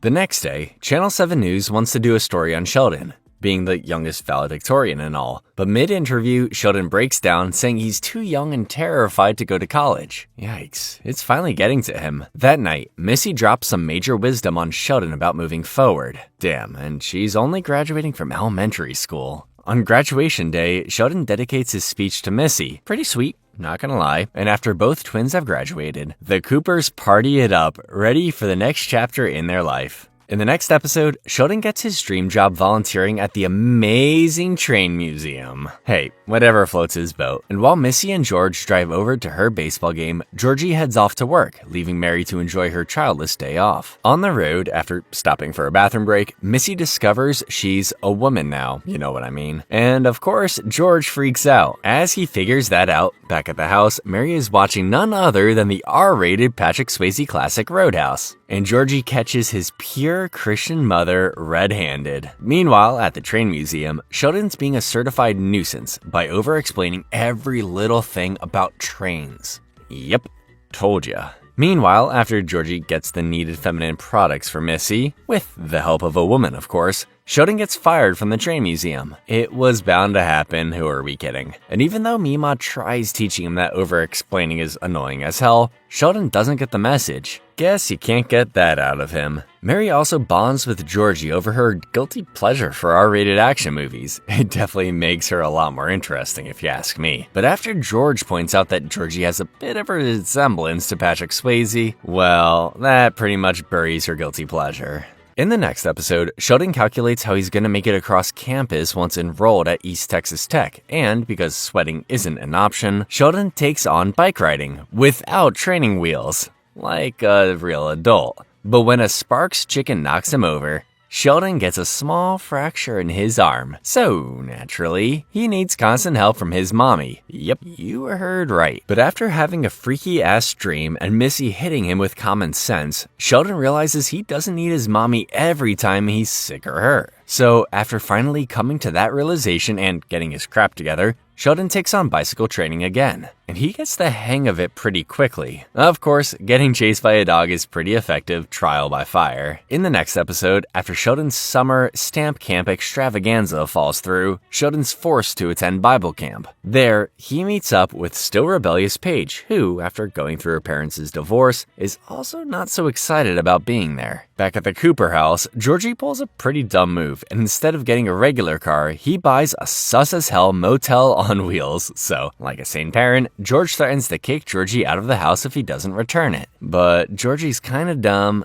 clueless, and careless, so he says he'll just crash in his van instead. Yep, not a good look. Back at Bible camp, Sheldon and Paige start getting along. But when she starts winning during Bible trivia, Sheldon's determined to be the best pretend Christian and studies up. That night, Georgie is having a pretty peaceful night in his new home, up until a rat becomes his new roommate. It's like the universe is trying to say something. The next day at Bible camp, Sheldon tries to piss off Paige, but when competing and annoying her don't work, Sheldon pulls out the big guns. So, like a dumbass, Sheldon pokes fun at Paige for maybe being the reason for her parents' divorce. Damn, dude. This not only does the trick, but it also earns him a gnarly black eye. Fully deserved. And back to Georgie, that night he tries to pick up Jonna for a date, but after her sane dad tells Georgie to kick the rocks, Georgie finally makes the mature decision to return that sus-looking van. In the next episode, while taking care of the sporting goods store, Georgie's blood drops when Jonna shows up and tells him she might be pregnant. Seems like returning the sus van wasn't the only problem. Meanwhile, Mary and George take off to his coaching conference. Meemaw and Dale take care of Sheldon and Missy. And after Sheldon's D&D group cancels on him, new and improved Goody Two-Shoes Dale offers to play instead. Well, this should be good. Meanwhile, after getting a pregnancy test, Georgie waits the longest 10 minutes ever as he sees his life pass before his eyes. But after the test comes back negative, Georgie and Jonna are good. Oof, that was a close one. Later, Sheldon leads the group through the D&D campaign. But after Dale tries to act righteous, even in the freaking game, Meemaw's had enough of this fake-ass Dale. Dale reveals he's still pissed about Meemaw rejecting his wedding proposal. But after Meemaw makes it clear that nothing he does will change the fact that she won't get married again, Dale gives up the good guy routine. We're officially back to normal. In the next episode, summer is coming to an end, and Dr. Sturgis makes an important call to Mary. Apparently, Dr. Sturgis took a job over at Waxahachie, Texas, to work on a government-funded super collider. Holy shit, this guy's getting to work. But this means he won't be Sheldon's professor anymore. Turns out, Sheldon's pretty okay with that, but Meemaw, on the other hand, is a little butthurt that her supposed friend didn't tell her anything about this. Damn, I know they're not dating, but I thought they were pretty close. Right before Sheldon's orientation, Sheldon makes it clear he doesn't want his mommy there, claiming he can handle everything on his own. While Mary waits for Sheldon though, one of Sheldon's old physics classmates invites her around campus. At least someone's living the good life because things couldn't get worse for Sheldon. Not only does he run late for his ID picture, but he gets a massive red slushy stain and a lovely bee sting on his head. Plus, he rips his pants trying to get his zipper up. An orientation to remember. Back at Meemaw's house, she finally receives a heartwarming handwritten letter from Dr. Sturgis, telling her about the job details, and that he still does and will always care about her. At least these two are ending things on a good note. In the next episode, summer's officially over, meaning school is just about to start. And while Sheldon enters his first day of college, Missy's starting her first day of middle school. One could argue equally as exciting. Later at the university, Sheldon is confused by all the professors. Dr. Linkletter shows that he knows literally crap about kids, buying Sheldon a random bubble-making bear toy. And during Sheldon's philosophy class, free-spirited Professor Erickson poses crazy philosophical questions, like, are people even real, or are we all just butterflies? Oh, gotta love philosophy. Meanwhile, at the Cooper house, Mary and Brenda surprisingly bond over their kids. They don't see much of a future with either Billy and Sheldon's popularity, but Missy's a different story. And they want that girl to get as far as prom queen. Knowing Missy, it's gonna happen for sure. Later, at the end of the school day, Sheldon decides to drop his stupid philosophy class. But when Professor Erickson continues to mess with his head, Sheldon's too frustrated to even do anything about it. So that night, Sheldon locks in, reading everything about philosophy to see if he can prove that barefoot-loving Professor Erickson wrong. That night, after Mary and Brenda officially solidify their friendship by being members of Team Missy, Sheldon has a crazy layered dream that drains his ever-so-complicated soul. But this seems to drain him a little too much. That's what he gets for coming after a philosophy expert.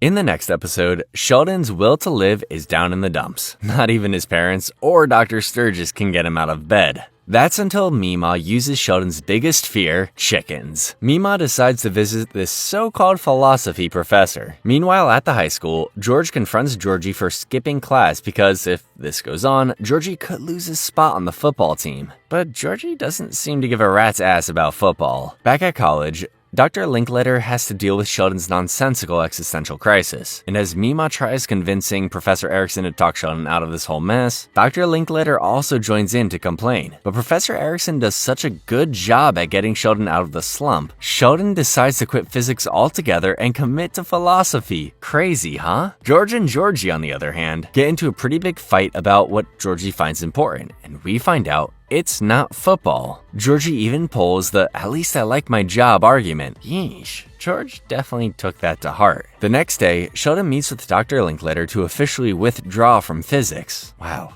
Never thought I'd say that. Sheldon's so carefree, he starts playing with that old bubble-making bear from the last episode while being lectured by Linkletter. But after pondering over the complex science behind a perfect-looking bubble, Sheldon snaps out of it. Took him long enough. In the next episode, Sheldon and George meet with the university's president, President Hagemeyer. She convinces Sheldon to have dinner with a big money donor for the sake of the college. But obviously, Sheldon doesn't want to talk to a big shot who knows nothing about science. Meanwhile, Dale is also doing some convincing, as he talks Mima into attending his son's wedding. I mean, bringing your girlfriend to your son's wedding doesn't seem like such a good idea. But after confirming it's okay with good old June, Mima accepts the invite. Later, George finally talks Sheldon into attending the rich guy's dinner, but Sheldon's got to work on his social skills first. Don't want to insult big money. And the night of the big dinner is also the night of the big wedding, and when June shows up with a much younger date, things are gonna get interesting. Dale just bullies the poor guy like it's nothing. And back to Sheldon, Sheldon's head is about to explode after this rich guy tries talking science with him. Wrong science, mind you. Oh boy. Much later, Mima apologizes to June about Dale being such a hard ass. But turns out, June only brought that guy to piss off Dale. Damn, well, there goes Mima and June's possible friendship. And back at dinner, Sheldon can't take it anymore and drops some truth on that rich guy. Sheldon says people are too afraid to contradict him because he's got major bucks. I mean, someone had to say it. And you'd think the rich guy would take offense to that, but he actually appreciates it. So, in the end, the school got the money, George got compensated with football tickets, and Sheldon got a fancy schmancy anti-static desk chair from that rich guy's company. Everyone wins. In the next episode, Sheldon wants to be Dr. Linkletter's lab assistant, but Linkletter is not about to give that job to a kid.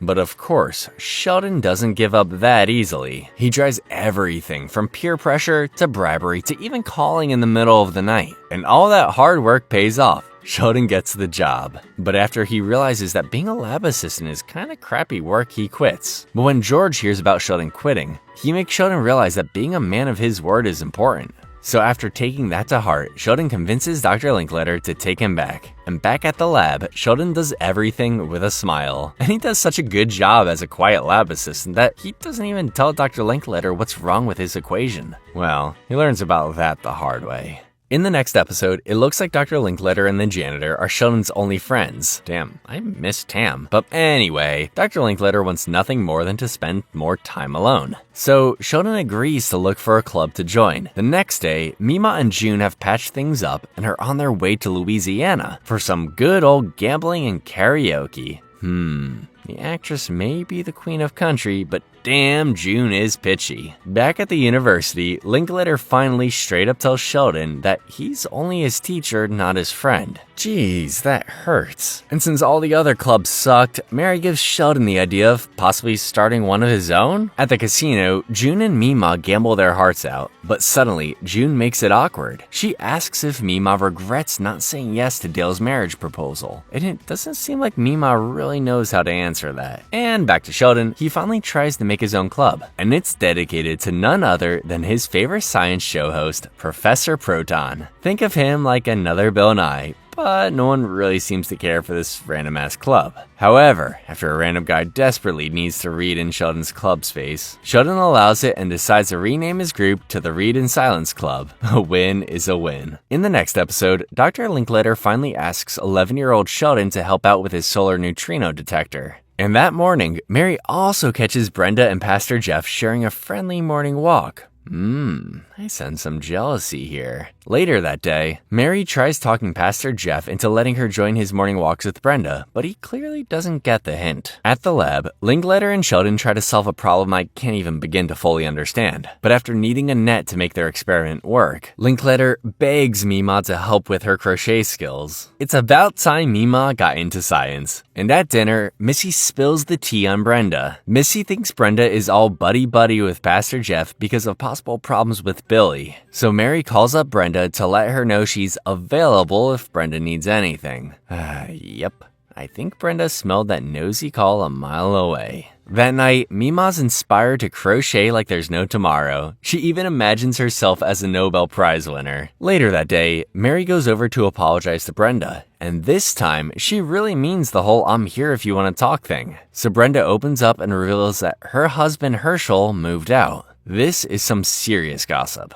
Back at the lab, Linkletter and Sheldon finally try out Mima's crochet net for their experiment, and it works. But unfortunately, it's just a measly little prototype. Coming close to the Nobel Prize will take way longer than the years Mima's got left. So that's the end of Mima's love for science. In the next episode, Sheldon and Mima get into a car accident. Don't worry though, it's not too bad and everyone's good, thankfully. But Mima's car is wrecked, so Mary says she'll take Sheldon to school the next day and leave it to Missy to turn a traumatic event into something she can use to manipulate her teachers. Classic Missy. The next day, Sheldon's definitely traumatized and refuses to get into the car, and since Mary can't force him, she just leaves him at home. But Sheldon obviously doesn't want to miss school, so he calls and asks Dr. Linkletter if he can do his lecture over the phone. And after Linkletter refuses to make Sheldon's life easier, Sheldon takes some inspo from Missy and hits up President Hagemeyer for little favor. Later, Sheldon gets even more favors out of Hagemeyer, from setting up a new phone line to even getting his groceries. I guess we can call it DoorDash from the 90s. But later, Mary's pissed at Hagemeyer for stepping out of line, saying that just because Sheldon's the pride and joy of the physics department, it doesn't mean they can feed into his delusions. You tell her, Mary. And the next day, Mary figures out that a car game is just what Sheldon needs to get back into the car. We'll leave it to Sheldon to turn it into a low-key, annoying element naming game.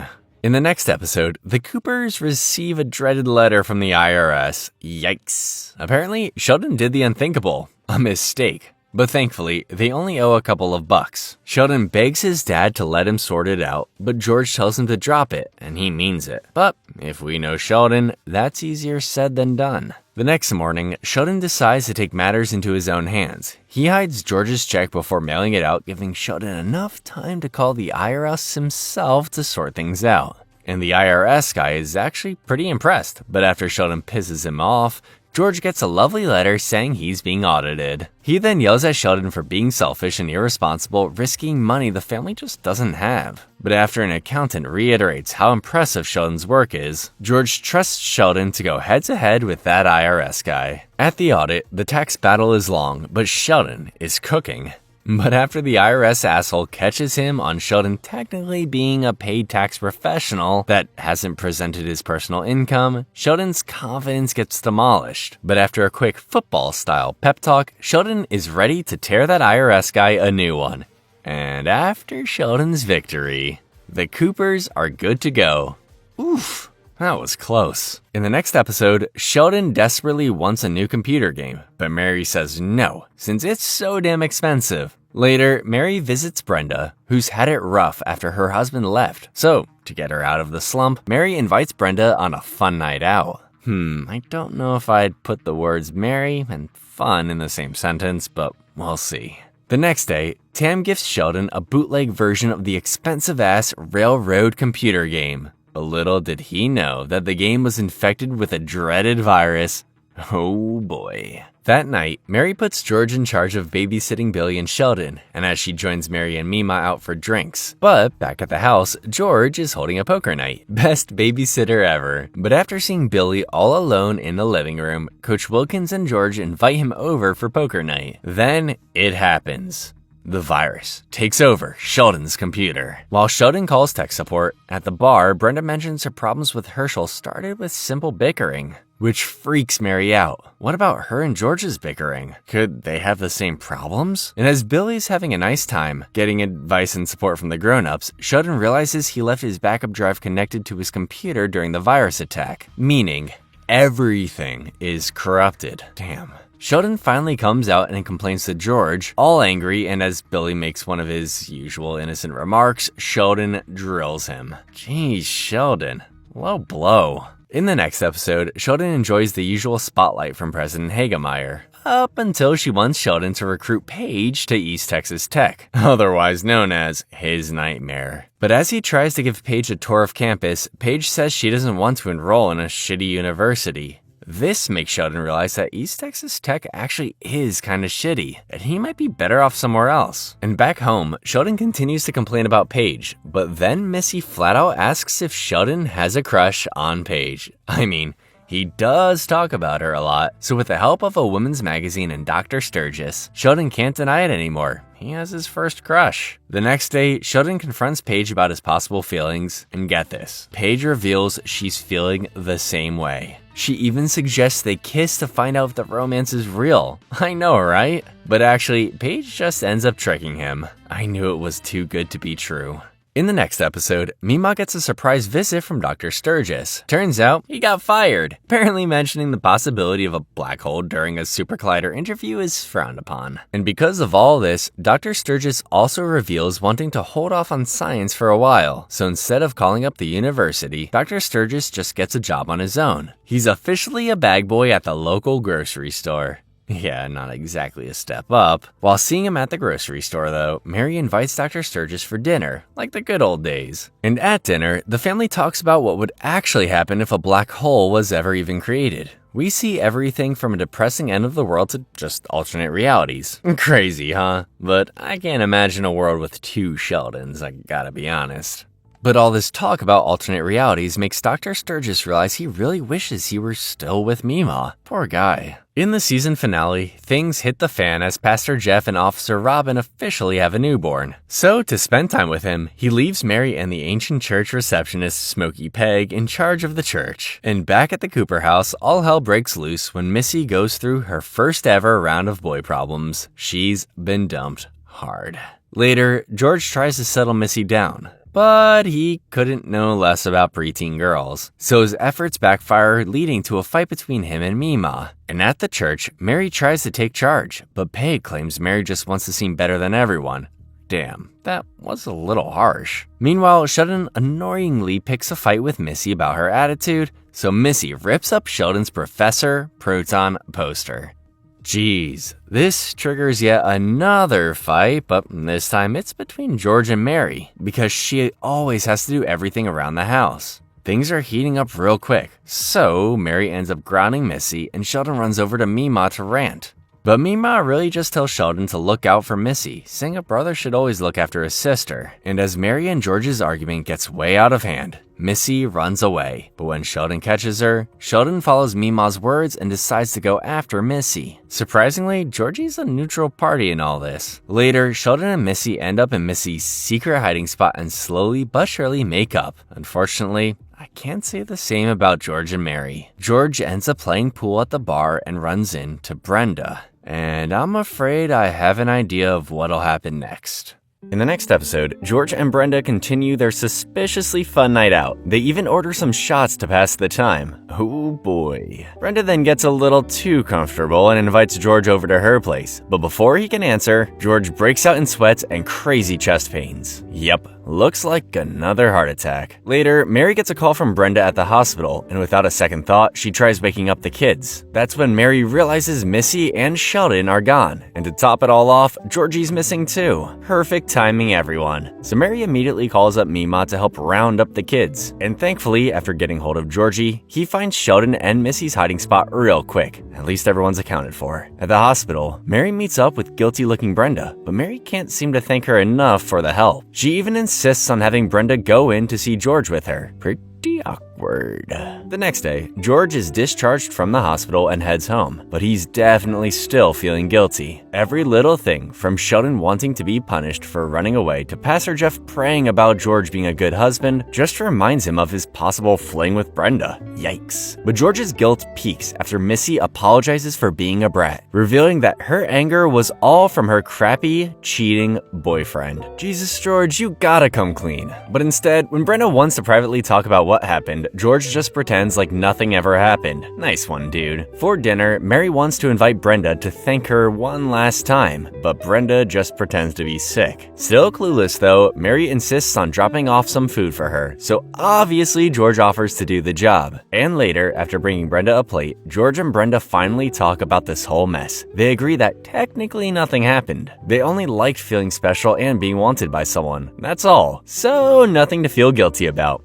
Sure. In the next episode, Pastor Jeff is worn out from having a baby and teaching Sunday school, so he brings up the idea of hiring a youth pastor to Mary and Peg, but Mary doesn't seem too thrilled about the whole thing. Meanwhile, at the grocery store, Mima has an awkward encounter with Brenda, especially after bringing up George. And later, when picking up some measly batteries from George's place, Mima strategically brings up her weird talk with Brenda. Let's just say George is terrible at hiding things. After Mima leaves, George calls up Brenda to get their story straight. Well, if they don't want to look suspicious, they're making it really hard for themselves. The next day, Pastor Jeff, Mary, and Peg interview several different youth pastors, and they end up meeting the less traditional and open-minded Pastor Rob. He's extremely likable and is immediately hired by Pastor Jeff, but after revealing his eccentric religious approach, Mary's not a big fan. That sounds about right. And at the bar, Mima's doing a little digging about what actually happened the other night with George and Brenda, asking the bartender all sorts of questions. But after hearing about this, George confronts Mima and assures her that nothing happened. But Mima's no dummy. She knows something's up. Later during Sunday school, Sheldon and Missy finally meet Pastor Rob, who makes quite a first impression, saying that he doesn't want to force his beliefs on them. He wants them to come up with their own conclusion by themselves. Damn, this guy just locked in both Missy and Sheldon.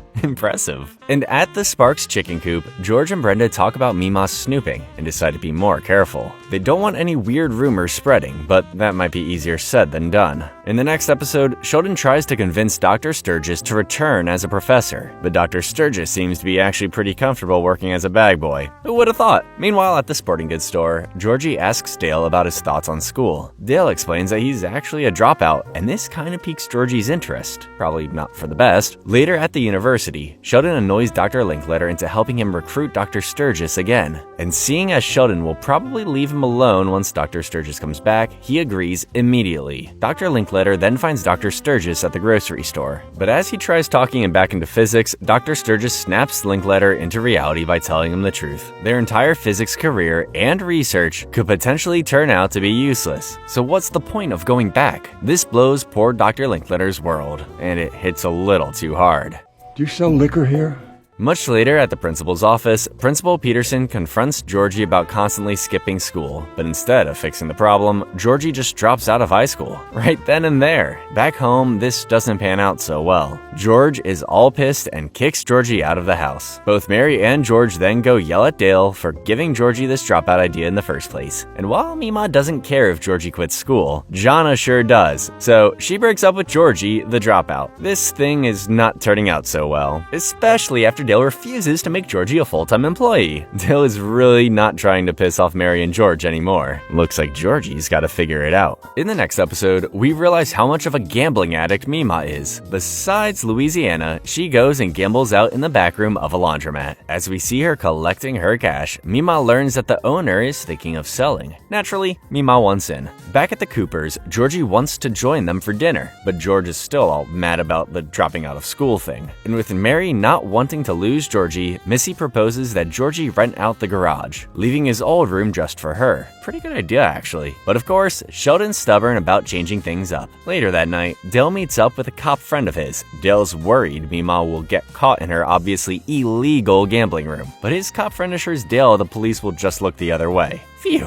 what a relief. And in the middle of the night, Missy convinces Sheldon that having his own space would be good. That way, he can have his trains and science equipment all to himself. And with that, the moving process begins. But after getting mad about losing a piece of his train set, Sheldon goes and complains to Georgie about this whole mess. Sheldon even starts picking fights with Missy. Yeah, he's not taking it so well. Plus, Mima's getting tired of the laundromat front, and right as she's about to finally enjoy the gambling room, Dale's cop friend shows up and screws everything up. Damn, she was so close. So, with the gambling room getting busted, Mima's now stuck with an actual laundromat. Sucks, but I bet she'll figure it out. Meanwhile, Sheldon struggles to sleep the first night without Missy, so she shares his room with him one last time. And later, they come up with a knocking machine and walkie-talkie system, so they can at least talk to each other at night. Looks like it's gonna work out great. In the next episode, Mary's out on a church trip with Pastor Jeff, so George tries to relax a little, up until Billy Sparks shows up, wondering if he can ask Missy out. This obviously takes George by surprise, and since he knows Missy won't like it, George convinces Billy to really think before doing that. Yep, good call. Meanwhile, at the university, Dr. Linkletter and Sheldon try to make progress on their research, but it's getting nowhere. And at the laundromat, Mima's seriously exhausted, so she asks Georgie for help. Yeah, this job looks crazy hard for only one person. Later, Sheldon asks George for a little advice. Sheldon wonders if adding Dr. Sturgis to his science research is a good idea. Remember, Dr. Sturgis is Dr. Linkletter's rival. George reminds him that they're all on the same team, so they shouldn't have a problem working together. Makes sense, actually. Gee, George is on a roll today. Back at the laundromat, Mima tries to convince Georgie to officially work for her, but no one wants to work in a dingy-ass place like this. She then shows Georgie the real reason she bought it, the gambling room. But even though he thinks it's cool, Georgie's still not interested. The next day, all of George's advice blows up in his face, as Dr. Sturgis starts a fight with Linkletter, and Billy embarrasses Missy by asking her out at school.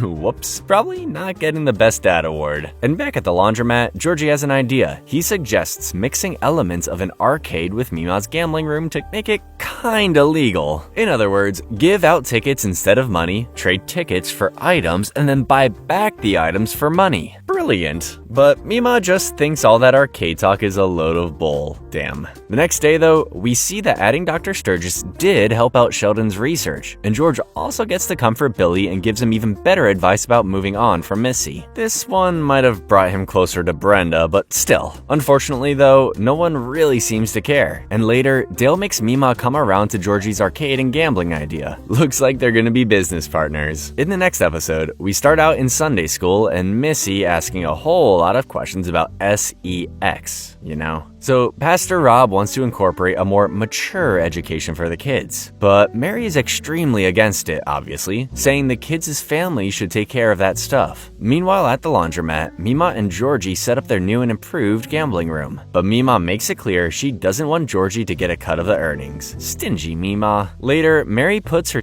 education approach to the test, or at least tries. Turns out Sheldon knows all about biology, and Missy just doesn't want to hear it from her mom. I get it, Missy. In the gambling room, Mima and Georgie try to educate their new customers about their arcade-type system. It'll take some getting used to, but they'll get it one day. And back to Sheldon, he meets with Dr. Sturgis at the grocery store, asking him, of all people, why it's uncomfortable to talk about sex. And to find out why, Dr. Sturgis kinda stupidly asks this socially awkward question to a random coworker, which obviously gets Dr. Sturgis flat out fired. Yeah, that sounds about right. Back at the church, Mary agrees to Pastor Rob's idea of teaching the kids about sex. But since neither of them really followed abstinence, they find it difficult to preach to a bunch of kids about it. But that night, her conversation with Pastor Rob turns into a spicy dream about Pastor Rob. Mary Cooper, I want to you up.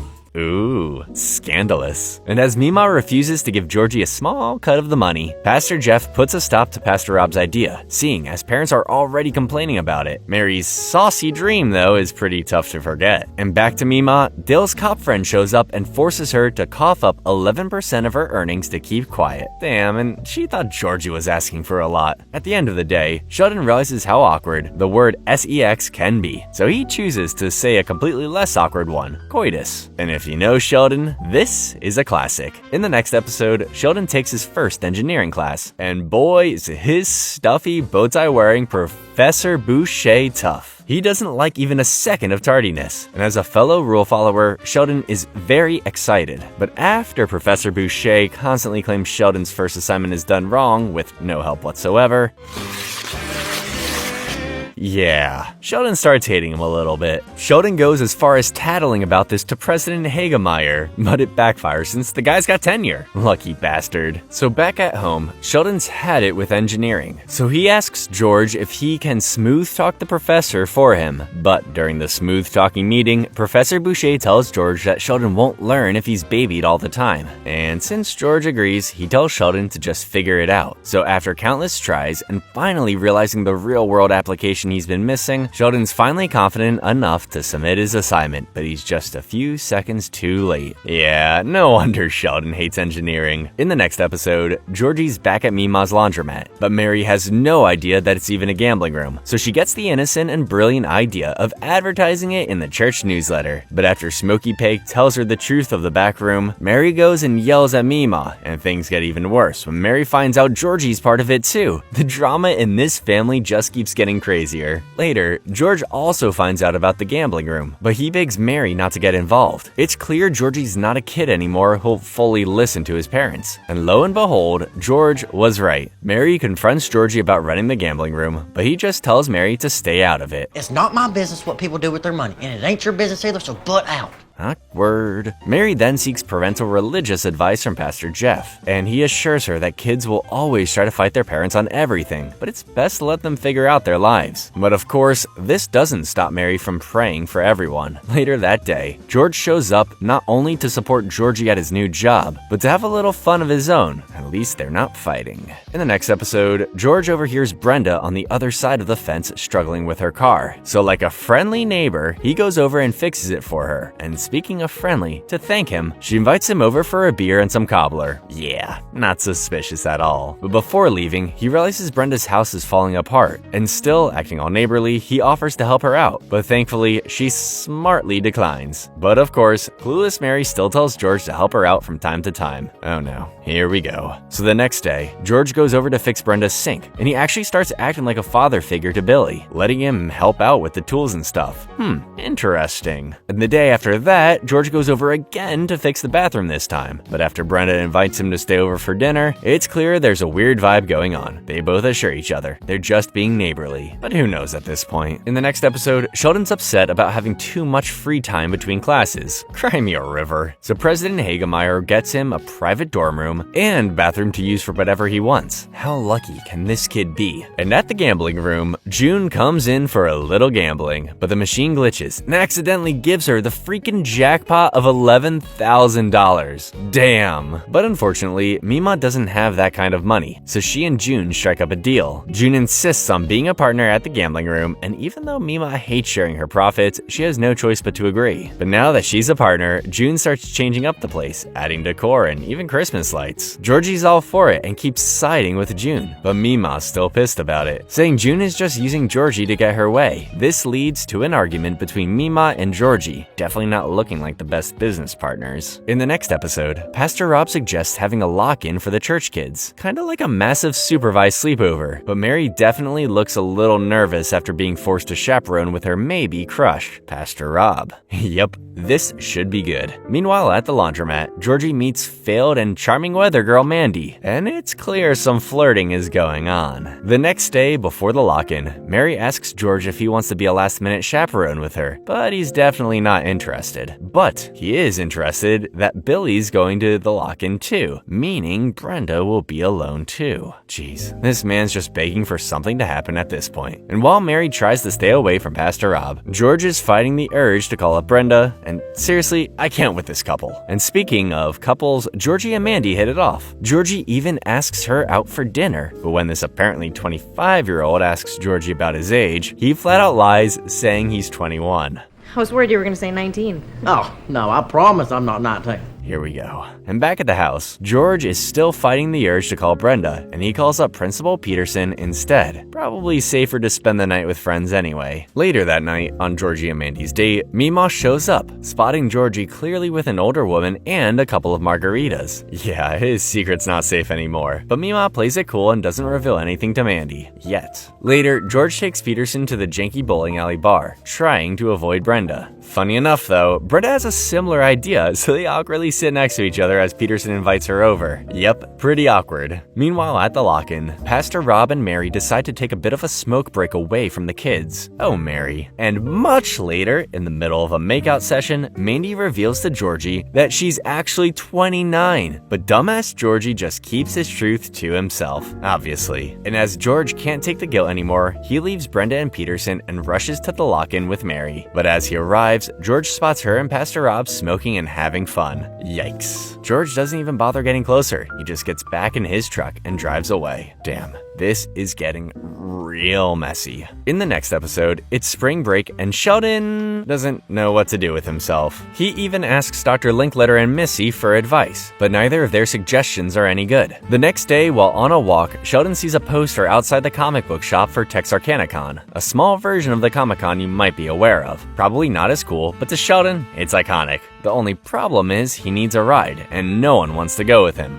Go figure. But after seeing a commercial for Texarkanacon, nothing is getting in Sheldon's way. So he lies his ass off and sneaks onto a bus heading toward the convention. There, he runs into Mr. Givens, who starts up an argument about his love for classic sci-fi shows, and things get heated. Wow, and I thought I was a nerd. When another guy claims Star Trek The Next Generation is better than the original Star Trek series, Sheldon's favorite, Sheldon can't help but chime in. Wow, who wouldn't want to spend their spring break like this? Anyone? In the next episode, Sheldon surprisingly befriends some college kids from his dorm. Yeah, I was surprised too. And at the high school, Principal Peterson meets with George about his job. He warns George that the athletic boosters, more like his players' parents, are not happy about their losing streak. And those boosters have a lot of power when it comes to George's job. So George has no choice but to meet with the parents and get on their good side. But instead of facing the fact that their kids are way too small to win at football, the parents just blame all the team losses on George.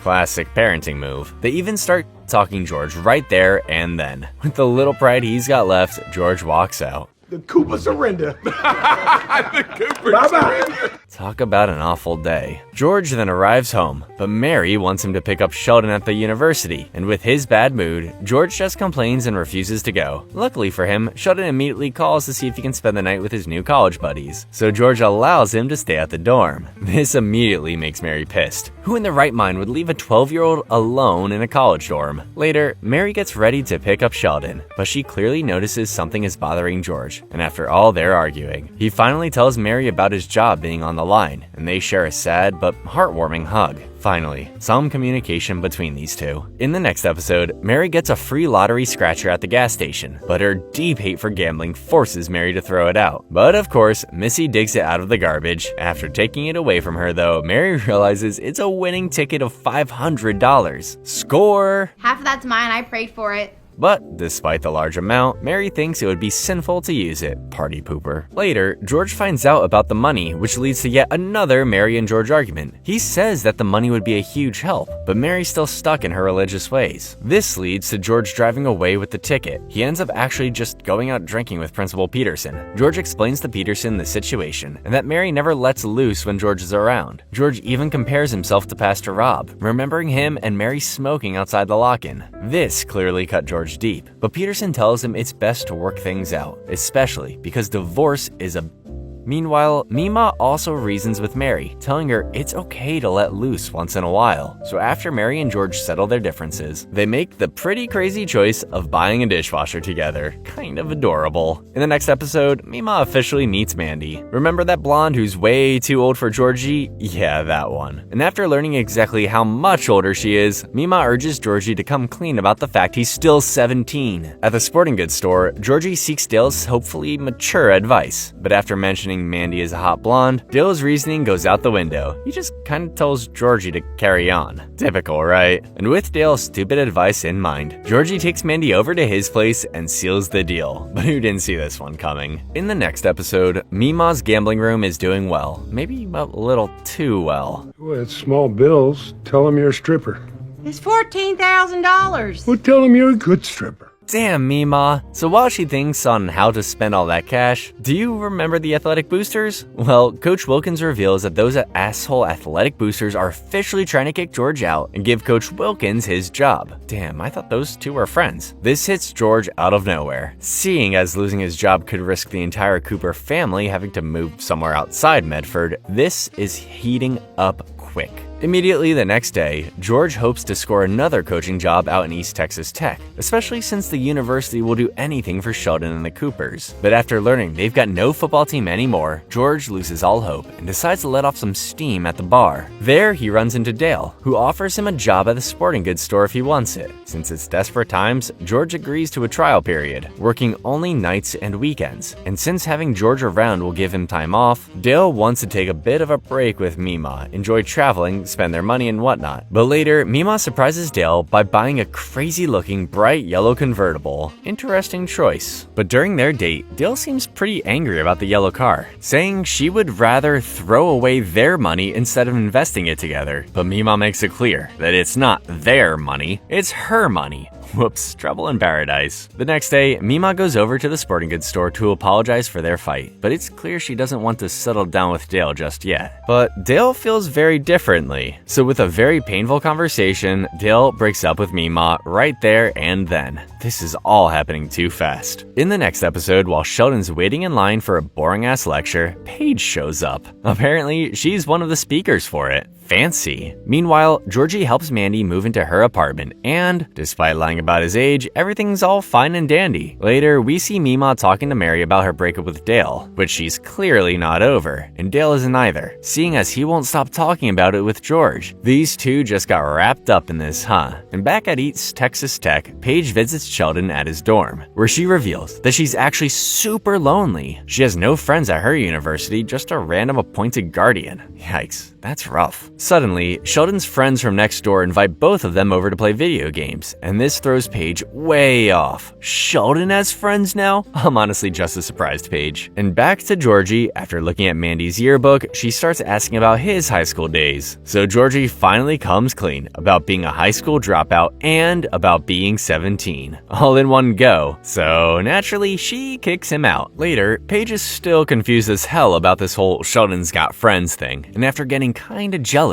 she storms out. And since Sheldon doesn't understand social cues, his friends tell him to go after her. Sheldon then finds her back at his dorm, where she confirms her jealousy, but she also reveals that her college experience has been pretty damn crappy since no one values her in the science department. Her situation just keeps getting worse and worse. The next day, we see Mandy back at the laundromat, and she rips Mima a new one, asking Mima why the hell she didn't tell her that George was a freaking teenager. Yeah, that's on Mima too. That day, Paige also returns to Sheldon's dorm and asks if she can secretly crash there for a little while. She's essentially trying to run away from home. Damn, she must really be going through it. Later, Mima finally has a one-on-one with Georgie and tells him how much he royally screwed up. She also hits him with the "what if someone did this to Missy?" Facts, Mima. Sheldon tries building Paige a secret care package with Missy's help. Missy urges him, though, to let their mom know about Paige. But since Sheldon promised to keep it a secret, Missy takes charge and tells Mary. So Mary, Missy, and Sheldon drive back to the dorm to check on Paige. But when they get there, they only find a note from her saying she's taking off on her own and figuring out her life. Oh no. Thankfully, we find out that after going missing for a few days, Paige eventually went back to her mom. Dang, this got all too real. And to finish off the episode, Georgie goes over to Mandy's to apologize, where she drops a major bomb.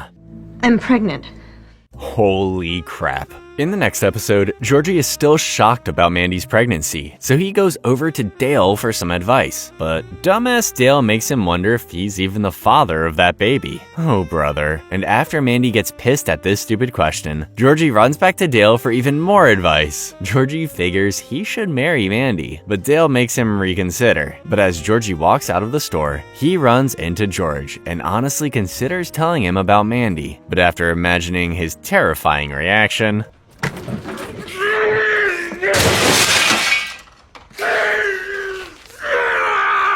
Georgie leaves instead. Later, in the middle of his shift, George asks Dale why Georgie's been talking to him so much. Apparently, George feels left out that his own son won't trust him with whatever he's going through. I get it, George. And after a phone call with Georgie, Dale convinces him to talk to George about the baby. So that night, Georgie heads to the house to find George, and he's immediately traumatized after Missy comes home wrecked after a babysitting gig. Yep, not very comforting right now. But later, George meets back up with Georgie, and Georgie reveals the truth about the pregnancy. Awkward doesn't even begin to describe it. In the next episode, George is pretty freaking speechless after finding out about Mandy, but they get it together as they also give the shocking news to Mary. And you thought George freaked out. When Mary finds out, she goes ballistic and goes off about Georgie needing to marry her. But George is clearly on a different train of thought. But the bottom line is they want to meet this so-called Mandy. The next day, after Mary and Mima are acting all suspicious during breakfast, Missy picks up that something secret's going on here. So Missy and Sheldon definitely know something's up. Later, Mima convinces Mandy to meet with Mary and George, assuring her they've gone through this kind of surprise pregnancy before. So with Mima's comfort, Mandy hesitantly agrees. That night, Mandy goes through this hella awkward dinner where Mary's religious beliefs go through the roof, straight up demanding she marry Georgie and raise their kids Baptist. Yeesh, this is hard to watch. George tries reasoning with Mary about this forced marriage thing, which leads to them arguing about whether their shotgun wedding was ever a good idea in the first place. This dinner is really bringing out the worst in them. So after this lovely dinner, Mima talks privately with Mandy, assuring her that no matter what happened at dinner, Mima's got her back. I want this kind of support. And the following day, Georgie bothers Mandy at work as he tries to convince her that he'll always be there for her, kind of like Mima did the night before, but this one's not as successful. He even reveals that he loves her. Yeah. Probably not the best timing for this. But later that day, Missy overhears Mary talking about a baby, so she and Sheldon get the wrong idea and believe their mom is pregnant.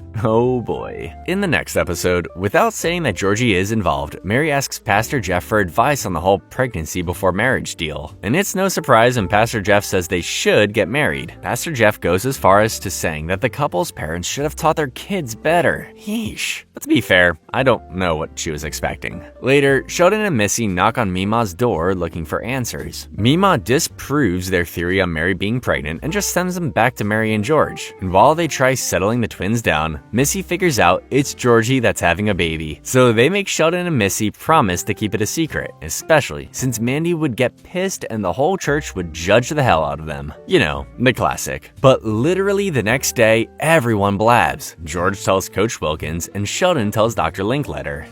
I don't care. Well, there goes that secret. Mary also confides in Pastor Rob. But the good thing is Pastor Rob makes Mary understand she shouldn't give a crap about judgment from the church. She should focus on her family. Finally, some words of wisdom. At dinner, though, everyone reveals they've blabbed about Georgie's secret, so Georgie storms out. But right after, Missy apologizes and manages to cheer him up. She also gives Georgie the confidence to take on fatherhood. Aw, look at these two. And after putting the fear of judgment behind, Mary sets up for her typical Bible study group. But those judgmental apparently don't want to hang out with her anymore. Looks like her fears came true. In the next episode, Mary meets with Pastor Rob for even more advice, especially after her so-called friends from church now hate her. Pastor Rob then drops more wisdom as he makes her realize she would be acting the same way if it were another person going through this. Yeah, so she can't be too judgy. But meanwhile at Sunday school, everyone's clearly gossiping about Georgie, and after a random-ass kid badmouths the whole Cooper family, Missy punches him right in the nose. Exactly what I would have done, honestly. But things don't stop there. Pastor Jeff essentially fires Mary because of the Georgie scandal, which pisses off George and even upsets Pastor Rob. Y'all talk a big game about community and then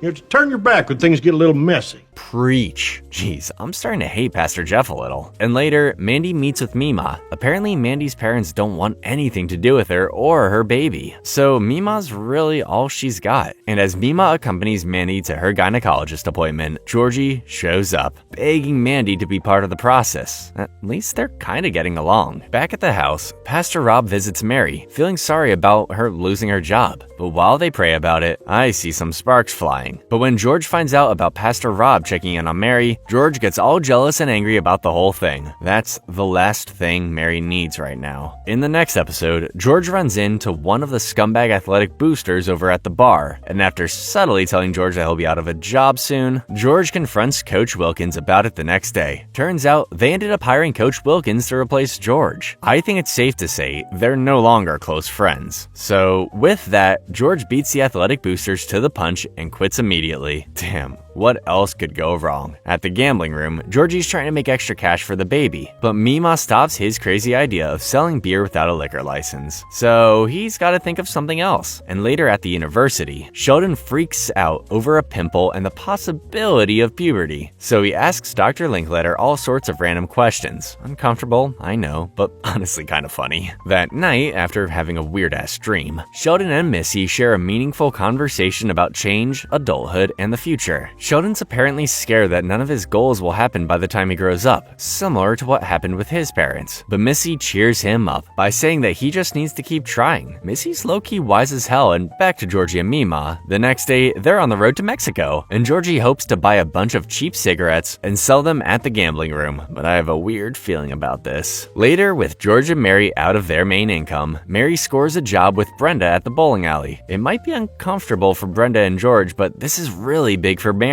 Finally, something is looking up. But unfortunately, though, George gets a pretty bad call from Mima. She and Georgie have been busted by the cops at the Mexican border. Their charge? Smuggling. Great. That's exactly what this family needs. But at least, the next morning, Sheldon gets over his fear of growing up by finally transforming his iconic style. Yep. Pretty snazzy. In the next episode, Mary and George have to pick up dumbass Georgie and Mima down at the Mexican border. And since Georgie and Mima have been given a gnarly fine, George asks Dale for some money. The catch is, Dale wants to see the embarrassed look on Mima's face. Because of course he does. And later, Sheldon sees Mandy knocking on Mima's door in the middle of the night, so he and Missy go over to meet this girl. And after an official introduction, Missy breaks down all the problems that are happening because of Mandy's pregnancy.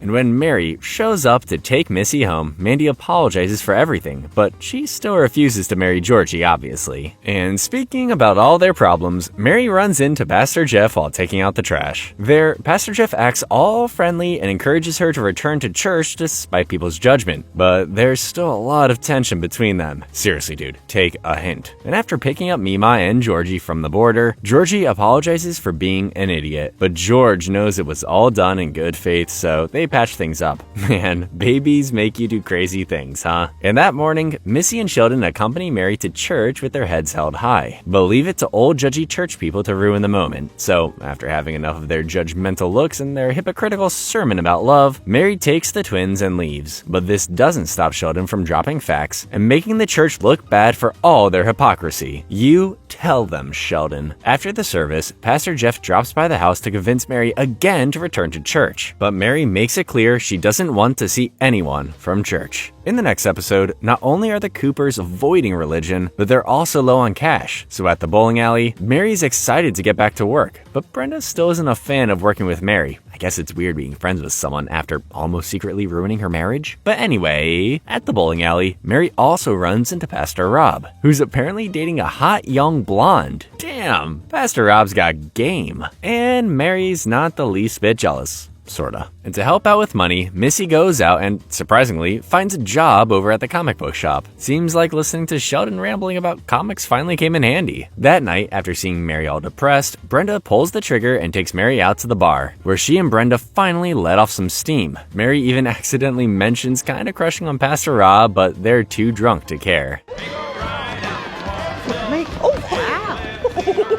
Thankfully, things are slowly looking up for Mary. In the next episode, Mandy's struggling with her bills, so like a good father to her kid, Georgie helps out. He even helps her out with a bit of groceries. Wow, character growth. And when Mandy ends up losing her apartment, Georgie even takes her in. But the garage is nothing fancy, and definitely not fit for a woman living there. Hey, what's the bathroom situation? Oh, I pay rent. You can use the one in the house. Good. I was afraid you were gonna say that sink.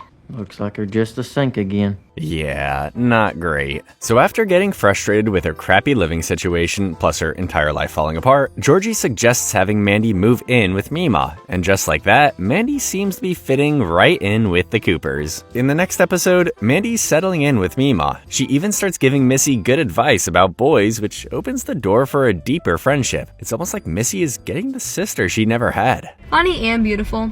No wonder my brother put a baby in you. And with that, Missy and Mandy are starting to become very close. In the next episode, Mima has a business proposition for Dale. Remember the bail money Mima borrowed while being held up in Mexico? Yeah, she's ready to pay Dale back. Well, sort of. Mima wants to expand her gambling room by purchasing the building next door and getting poker machines all the way from Mississippi. And she wants Dale as a partner. Dale's a little skeptical, of course, but Mima convinces him pretty quickly with her big talk on adventure. Well, that was easy. And back home, Mary's been in a really lovey-dovey mood with George. Now that she's taking a break from church, she's been feeling rather free. I guess we're taking a break from the good old Cooper fights. Meanwhile, after purchasing the poker machines from a long-haired loner, Dale and Mima talk the whole drive back. Apparently, Dale wants to start things up again with Mima, but before they can talk any further, Mima notices they're being followed. Whoops. And back home with George and Mary, they're about to get things going, if you know what I mean. But Mary suddenly brings up the fact that she wants to have another baby. Oh boy. But before things get too far, George shuts down this idea real quick. He claims she only feels sorry for herself after leaving the church and thinks a baby will fix it. Wow, talk about a straight up vibe killer. And after Mima and Dale stop at a diner, the poker machine guy reveals himself to be the one following them. Apparently, since he noticed their license plates from Texas, he threatened to call the cops if they don't increase his payment. Sneaky. But badass Mima manages to sneak out, slash the guy's tires, and signal Dale to leave. This makes Dale feel pretty alive and he even punches that poker guy in the face.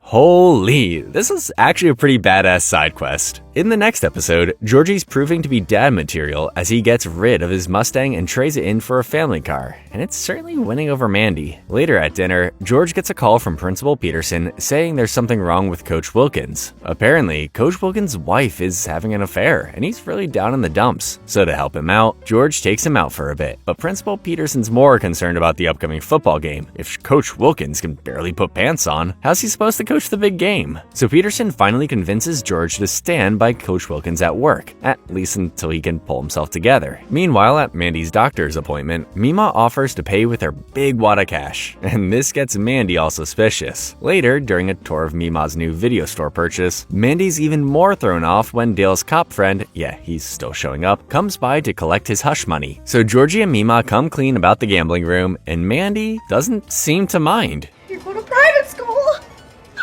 She's all about the money. That Friday, it's football time, and Coach Wilkins is still a hot mess, so George has no other choice but to step into the coaching role again, and they thought George wasn't coaching material. By the end of the episode, Georgie and Mandy rekindle their spark, and George gets his coaching job back. The Coopers are back in business. In the next episode, while on a date, Mandy and Georgie accidentally run into Mandy's tough nut parents, Jim and Audrey McAllister, and from the get-go, Audrey seems to be the only one against the pregnancy in Georgie. So the next day, Georgie secretly shows up at Jim's tire store to make peace with him. And while Jim warms up to Georgie, Audrey wants nothing to do with him. Sounds about right. And Georgie's secret meeting with Jim and Audrey just ends up pissing off Mandy. Man, Georgie can't catch a break. And later at the comic book store, Sheldon has an idea to create a massive comic book database with the help of his local comic shop. And since Missy still works there, it's an easy sell. Later at the Cooper house, Jim Jim shows up at Mary's doorstep. Apparently, Jim just wants to give Mandy a little bit of money, but he also wants to find a way to fix their relationship. But when Mandy spots her dad's truck, she rushes to the Cooper house and asks Jim why the hell he's there. Jim defends himself by explaining that it's Audrey who needs to come around, but he also points out that Mandy hasn't been the easiest person to talk to lately. So with that, Mandy storms out. I mean, hot take, Jim's not wrong. The next day at the university, Sheldon shares his database idea with President Hagemeyer. Inspired by his comic book database, Sheldon proposes that creating a large database of science grants that are easier to access can benefit the science community everywhere. But the only benefits President Hagemeyer see are the big bucks she's gonna get from helping Sheldon out. In the next episode, President Hagemeyer presents Sheldon and his parents with a contract to fund Sheldon's database idea. But here's the catch. The university wants to own 90% of the project. Because, of course they do. This sparks a whole legal battle between Hagemeyer and the Coopers. Even Dr. Linkletter feels entitled to a cut, as he gaslights Sheldon into thinking they came up with the database together. But after a constant back and forth and everyone being hella greedy, Sheldon backs out of the whole deal. Instead of finding funding from the university, he wants to find private investors. And I'm all for it. In the next episode, Sheldon searches for private investors to fund his database project. But being a preteen doesn't exactly convince people to throw their money at you. And later, before George's football game, Coach Wilkins invites Pastor Rob to lead the team in prayer. But you know how George feels about Pastor Rob. And when the team starts winning, George gets extra petty and kinda angry about having Pastor Rob there. The next day, after catching Dr. Sturgis up on his funding dilemma, Sheldon and Dr. Sturgis decide to team up on the database, to convince the adults, and it works. These rich guys are willing to fund everything, but they actually want Sheldon on the project full-time, and with him being a full-time student, well, things are not looking too good, especially when he mentions dropping out of college to marry. Yep, that's never gonna happen. And back at the high school, Pastor Rob visits George out of the blue. Turns out, Pastor Rob is now close with some of the players, and they complained about George being a little too tough. Okay, now George is angry. Pastor Rob suggests scaling back on the kids, but George gets pretty territorial and kinda kicks Pastor Rob out of his office. Yeah, these two aren't getting along anytime soon. And do you remember that rich guy, Gary, who gifted Sheldon a desk chair from season 4? Yeah, Sheldon thinks he's the perfect low-key dumb rich guy to fund their project. Well, that's a lot of money, but my horoscope did say take a chance today. Turns out he's right. In the next episode, while working at Mima's video store, a random girl named Amber starts flirting with Georgie, and Mandy seems fine with it. In fact, she keeps encouraging Georgie to meet and date other people. Weird, huh? And speaking of meeting new people, back home, Mary's struggling to make friends while on her church break, so George encourages her to go out and make new friends. Simple enough. And while Georgie hesitantly takes Amber out on a date, Mima asks Mandy why the hell she let him do that. Mandy assures Mima that she doesn't want to tie Georgie down by any means. He is only 17, That night, Mary runs into Brenda at the bowling alley, and she manages to worm herself into Brenda's friend group. Well, that's one way to make friends. And as Georgie starts getting used to the idea of dating again, Mandy's feeling this was all a terrible idea because she likes him, man. Turns out she actually likes having Georgie's support, and much later that night, Mary comes home happy after finally being part of a new group. And get this, she finds out that Brenda might have a secret boyfriend. Ooh, gossip. This also makes George crap in his pants. But after confronting Brenda about it, she assures him that she's not talking about George. Sure. In the next episode, Mandy's got high blood pressure. Go figure. So she has to stay in bed and rest. No exceptions. Meanwhile, Sheldon finds out that Dr. Linkletter and the university are trying to make a database of their own. They even have a programmer and everything. Everyone's in it for the money, huh? Later, while helping Mandy with bed rest, Mima throws her back out, so Mary has to step in and help out. And you know who also needs help? Georgie, who's handling 3 businesses at once. So he gets George and Missy to help. What else is family for? And back at the university, Sheldon and Dr. Sturgis convince Dr. Linkletter's programmer into joining the team. Plus, they also threaten to buy a computer mainframe to officially compete with the university's project. So President Hagemeyer threatens them right back, warning Sheldon that all his special requests from the university will be taken away, including his private dorm. damn, the gloves are coming off. And back at the video store, George embarrasses Missy while she's flirting with some guy. Wow, I haven't seen her this angry in a while. And at Mima's place, Mary convinces Mandy to call her mom Audrey, at least to let her know she's okay. But unfortunately, Mandy's mom is being a you-know-what and not caring for Mandy at all. I honestly can't stand Mandy's mom at this point. And back to Missy, George warns her about talking to boys, but Missy pulls out the big guns. Apparently, Billy blabbed about seeing George and Brenda hanging out in secret, so Missy calls George out for it, and this shuts him right up. But on the way home, he assures Missy that he and Brenda are just friends. Yeah, right.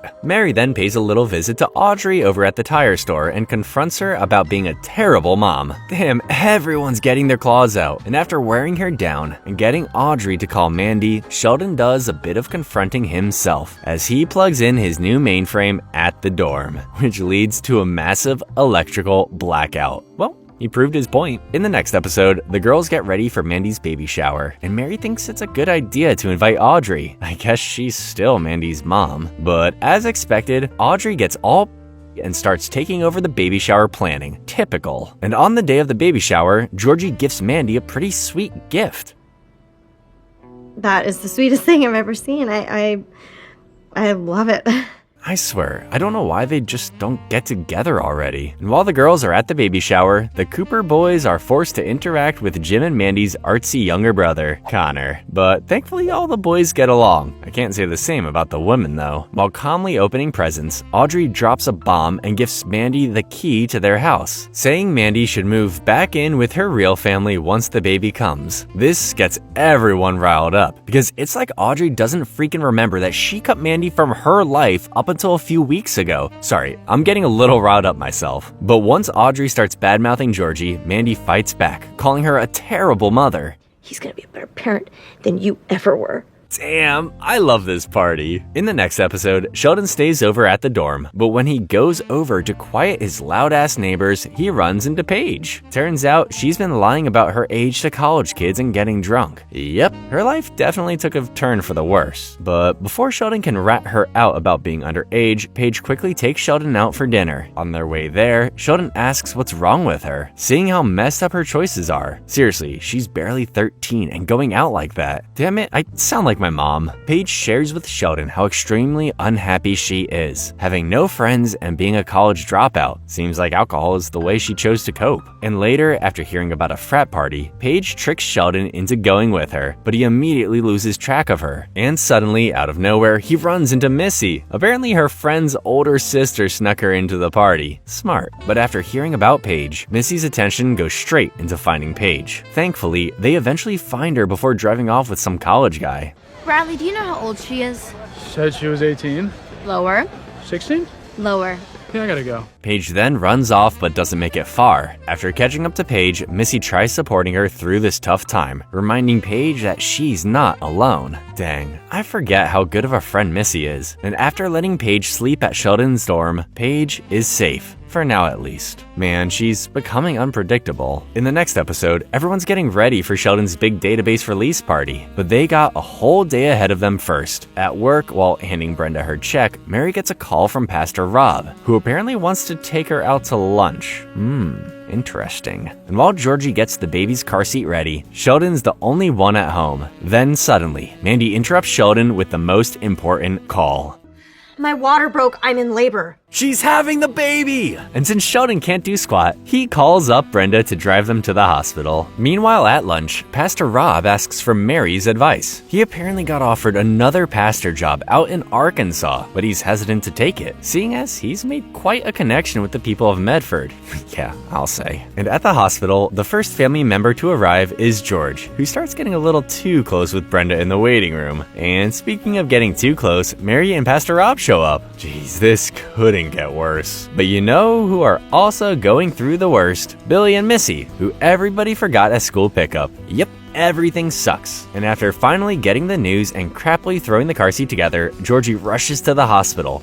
Finally. Back in the hospital waiting room, Mary and George start connecting the dots about the roles Brenda and Pastor Rob share in their lives. And the Coopers get into their biggest fight yet. But then, Audrey and Jim finally show up, thankfully breaking up the fight. Meanwhile, Sheldon finds Georgie sitting alone and doubting himself as an up-and-coming father. So Sheldon convinces Georgie to drive him to his launch party instead. But on the road, funny enough, Sheldon's words about almost missing something and maybe regretting it snaps Georgie back in. Of course he's gonna be a good dad, and he definitely doesn't want to miss this. And finally at the delivery room, Georgie gets everybody out and is ready to support Mandy. And after all the fuss and fighting, Mandy finally delivers the baby, naming her after Mima, Constance, aka Cece for short. Perfect name. And everyone's crying tears of joy except Mary and George, of course, who are very close to ripping each other apart. And also, to Sheldon's dismay, Dr. Sturgis calls, telling him their new database failed to get any subscribers. I guess there was only one big win that day. In the next episode, Missy's pissed that she was not only forgotten at school, but that she missed the messy hospital experience. Yikes. But despite everything, everyone seems happy the baby's here. Except for Sheldon, of course, who's still suffering from the failure of his database. But Sheldon being selfish is not exactly surprising. But throughout the week, Missy is seriously going through it. Everyone's busy with a crying newborn, plus Mary and George are still fighting over Brenda and Pastor Rob. So no one really cares about Missy right now. And the only way Missy manages to get her parents' attention is to act up in school. Yep, that's right. They're not exactly a happy family right now. And after driving angsty Missy back home, Mary and George try talking about their fight, but we all know they're not the best at communication. So instead of actually getting to the bottom of things, they just go back to ignoring each other.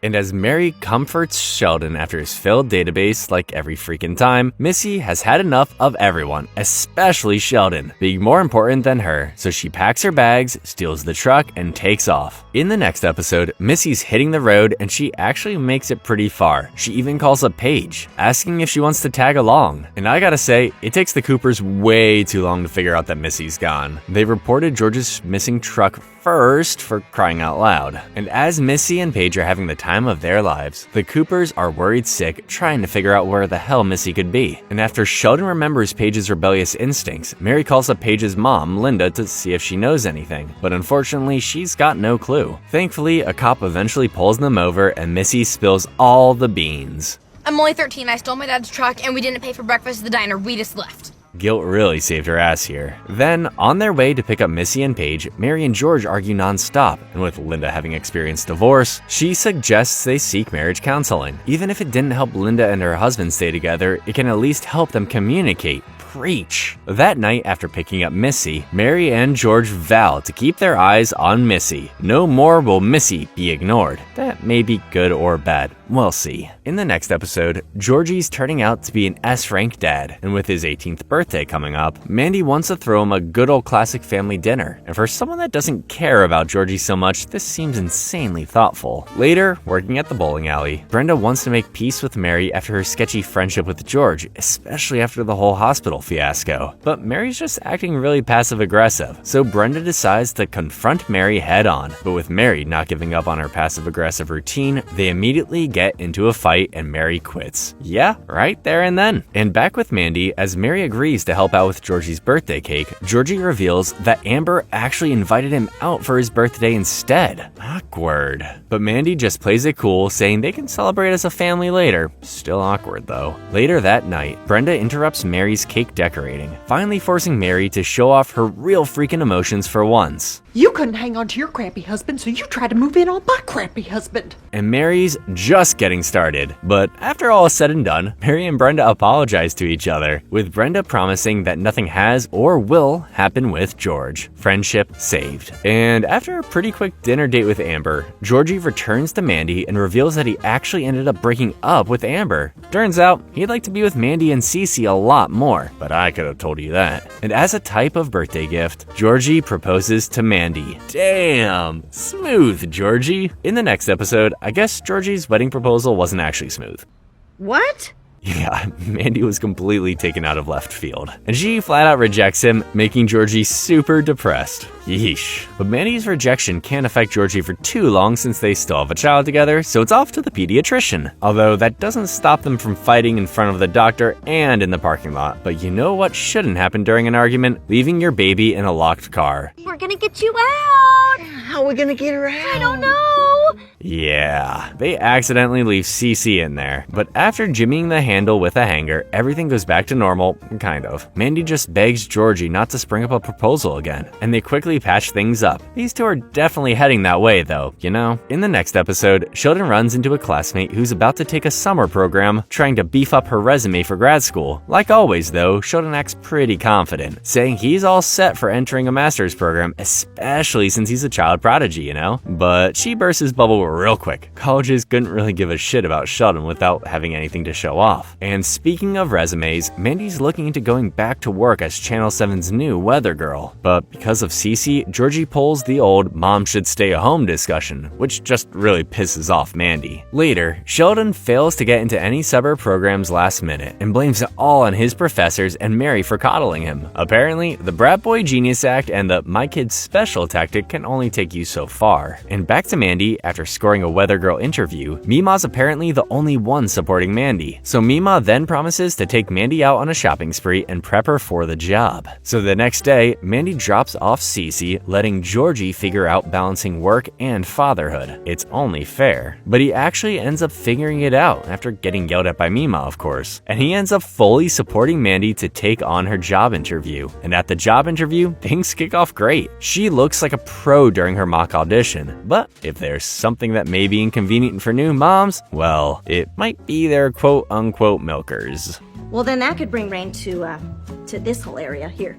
Well, she still did pretty good, I think. And later at Dr. Linkletter's office, Sheldon apologizes for being such a brat during the resume beef-up process and for being pretty damn immature. Dang, look who's grown up. To save the day though, Dr. Sturgis brings up a summer program that might interest Sheldon, led by his friend in Germany. Yeah, that's right, all the way in Deutschland. In the next episode, after Sheldon fails to convince his parents about going to the summer program in Germany, George and Mary meet with Dr. Sturgis to see what the big deal is. Turns out, it's a once-in-a-lifetime opportunity for Sheldon, since he'll be helping with top-notch physics research. But here's the catch. The university's not paying for squat. The Coopers gotta figure out the money all on their own. Looks like Sheldon might not be going to Germany after all. But of course, this doesn't stop Sheldon. Meanwhile, Missy befriends Pastor Jeff's rebellious teenage niece Tanya, and boy is she a bad influence. She's got Missy watching R-rated movies, smoking, and drinking like it's nothing. They're only 13, mind you. The next day, Sheldon gathers all his junk and treasure and holds a yard sale to raise some money. But with his attachment to his things, he pretty much fails at getting the cash he needs. However, with Sheldon being such a joy to be around, both the university's faculty and the church gift Sheldon enough money to send him off to Germany. Very, very far away. Are you seeing this? I am beloved.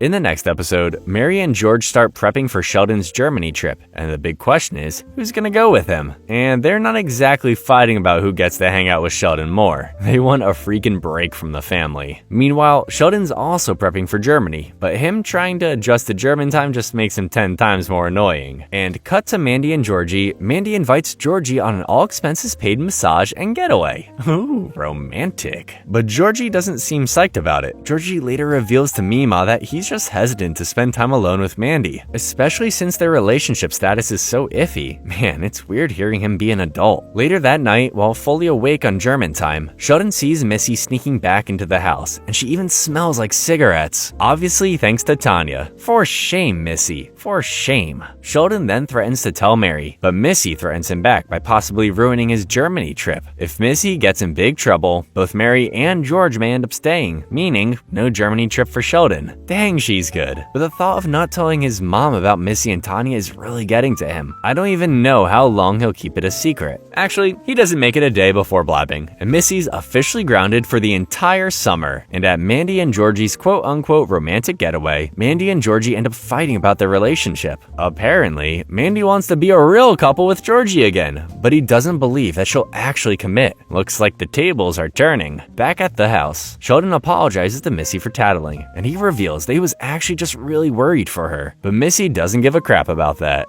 I hate you. Damn. And while settling on Mary being the official Sheldon chaperone, Mandy and Georgie drive silently back home. You can seriously cut this silence with a freaking knife. Meanwhile, Mandy proves her commitment to Georgie by proposing to him herself. Sounds like wedding bells to me. In the season finale, Sheldon tries to smooth things over with his sister, telling her that he'll miss her very much while in Germany, but she's clearly not interested. The next day at Mima's house, Georgie wants to get an actual engagement ring for Mandy, but he first needs some cash. So Mima loans him the money from her secret stash, hidden in a box of Raisin Bran. Well, what do you know? And much later, on a cloudy day, it's finally time for the Germany flight. But Missy's still pissed at everyone, especially Sheldon. She doesn't even say proper goodbyes to them. Plus, she starts acting like an angsty teen on the car ride home. Just what George needs. Later at the laundromat, Dale's helping out when he suddenly spots good old Pastor Jeff, just doing his laundry of course. But Dale freaks out, hoping this holy man won't suspect the illegal gambling room in the back.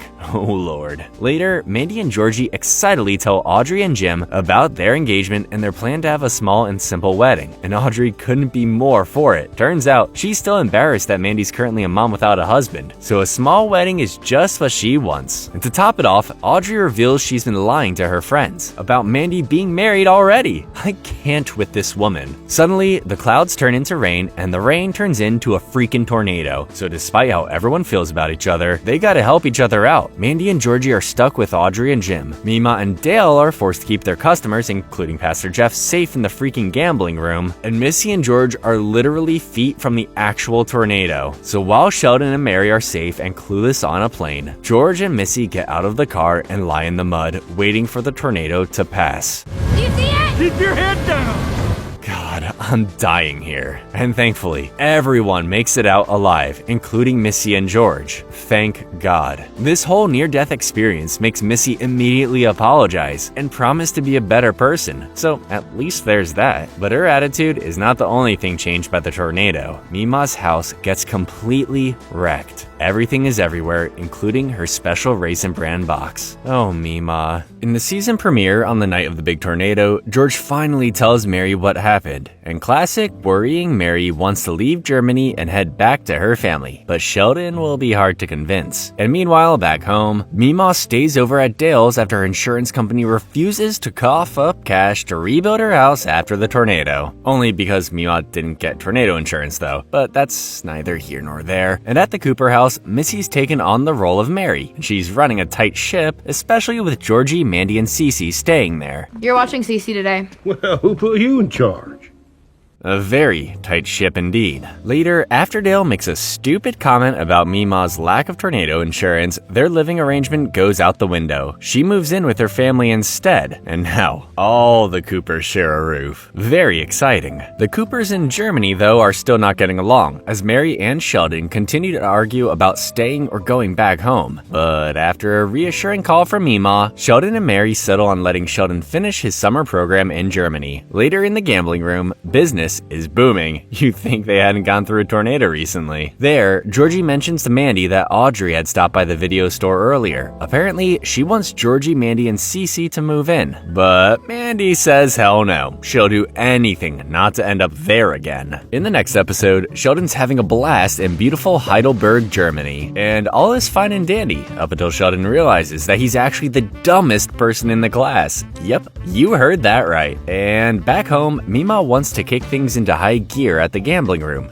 She's thinking of setting up a highly illegal but profitable roulette table. Hey, her house is not going to rebuild itself. Back in Germany, Sheldon gets assigned a tutor, and his tutor is a little girl named Mei Tung. Well, an extremely kick-ass and talented genius little girl. Later, Georgie's afraid of ending up in jail with this whole roulette table thing, especially since now he's got Mandy and Cece to look after. But after hearing that a roulette table can earn up to $1,000 a night, Mandy is very supportive. And much later, Sheldon calls up Dr. Linkletter to complain about being dumb in German standards. So Linkletter teaches him the most valuable lesson of all: shut up and listen. Pretty revolutionary. And remember how Missy's been essentially role-playing as Mary, keeping up with the house? Yep, she's over it. So now there's a chore chart, and they all better follow it. Remember, pretty tight ship. In the next episode, still in Germany, Sheldon begs Mary to let him ride the fancy schmancy trains alone, but she says no. And while she deals with that, that, Mary starts receiving love letters from George, which is mostly him saving on long-distance calls, but still kind of romantic. They write back and forth, talking about the weird Cooper family shenanigans, like Missy having a new mystery friend named Taylor, and Mary thinking Sheldon's following the no train riding alone rule. Yep, both Mary and George are in for a rude awakening. But thanks to a letter from Mary questioning if Taylor is either a boy or a girl name, George springs into protective dad mode. But Missy pulls the he's gay lie to throw him off. Sneaky, sneaky. Meanwhile, Sheldon enjoys his solo train riding experience until the train accidentally leaves him behind.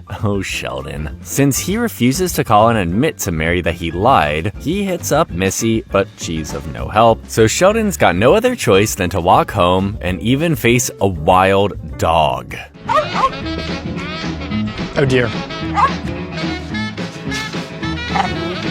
Yep, his time in Germany is definitely one to remember. In the next episode, Sheldon and Mary are back home. But the problem is, Mandy, Georgie, and Cece have been using Sheldon's room this whole time. And like usual, Sheldon's a pain in the ass about it. But what else is new? And later that night, Mary and George finally have some alone time, but she's beat from all the jet lag. To make it up to him though, she promises a big surprise later.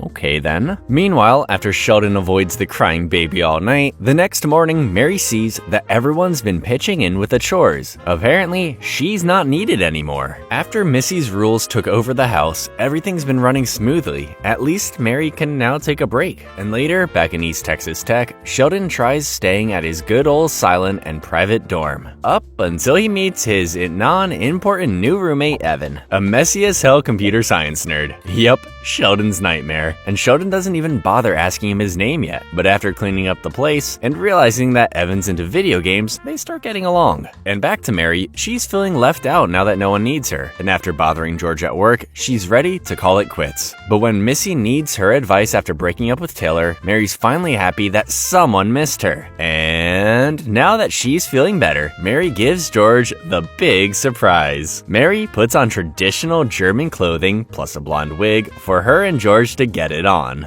Hello, you handsome American boy toy. I am Helga.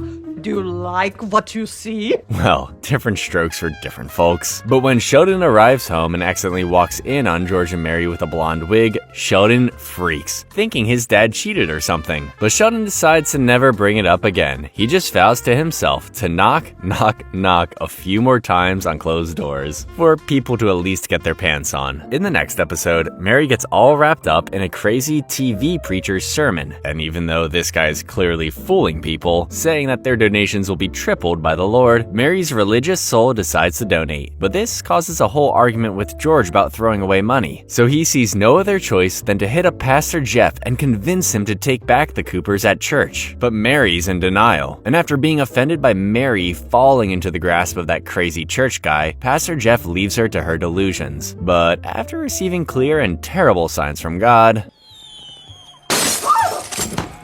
Mary's back to being a devoted Baptist. In the next episode, since Mary's back into religion, she's not thrilled about having an unmarried couple in her house. So she insists that Georgie and Mandy start the official wedding planning. But when Audrey gets involved, all excitement gets shot to hell, as Audrey pushes for a Catholic wedding while Mary pushes for a Baptist one. Yup, it's the classic Baptist versus Catholic showdown. But after Mandy reveals she really doesn't give a crap about having a church preference, bright and early the next day, Mary calls up Pastor Jeff to do a quick and secret baptism. Just washing Cece's hair. And later, Audrey steals Cece and pulls the same freaking baptism move. Here's a little something for you. These women, I swear. Later though, Mary shamefully comes clean about the whole thing, making Mandy pissed, obviously. When Audrey also tells the truth, she feels no freaking shame for it. That tracks sadly. And much later, when Mandy explains to Georgie about what happened, Georgie doesn't exactly take Mandy's side, saying baptisms are not the end of the world. Jeez man, read the room. Mandy just doesn't want her family to make decisions about Cece without either Georgie or Mandy being freaking present. Is that so much to ask? The next day, Mandy complains to Mima and Dale about the crazy mothers in her life and her dumbass and clueless fiance. But after Georgie comes over to apologize, finally taking her side, Mandy decides to rip off the band-aid on this wedding morning and invites Mima and Dale to their secret, impromptu, spiteful wedding down at City Hall. Alright, folks, it's happening. In the next episode, Mandy and Georgie make it to the courthouse, and apparently word got out to the Coopers and McAllisters. So after some quick I'm sorries, the whole family gathers to see Mandy and Georgie get married.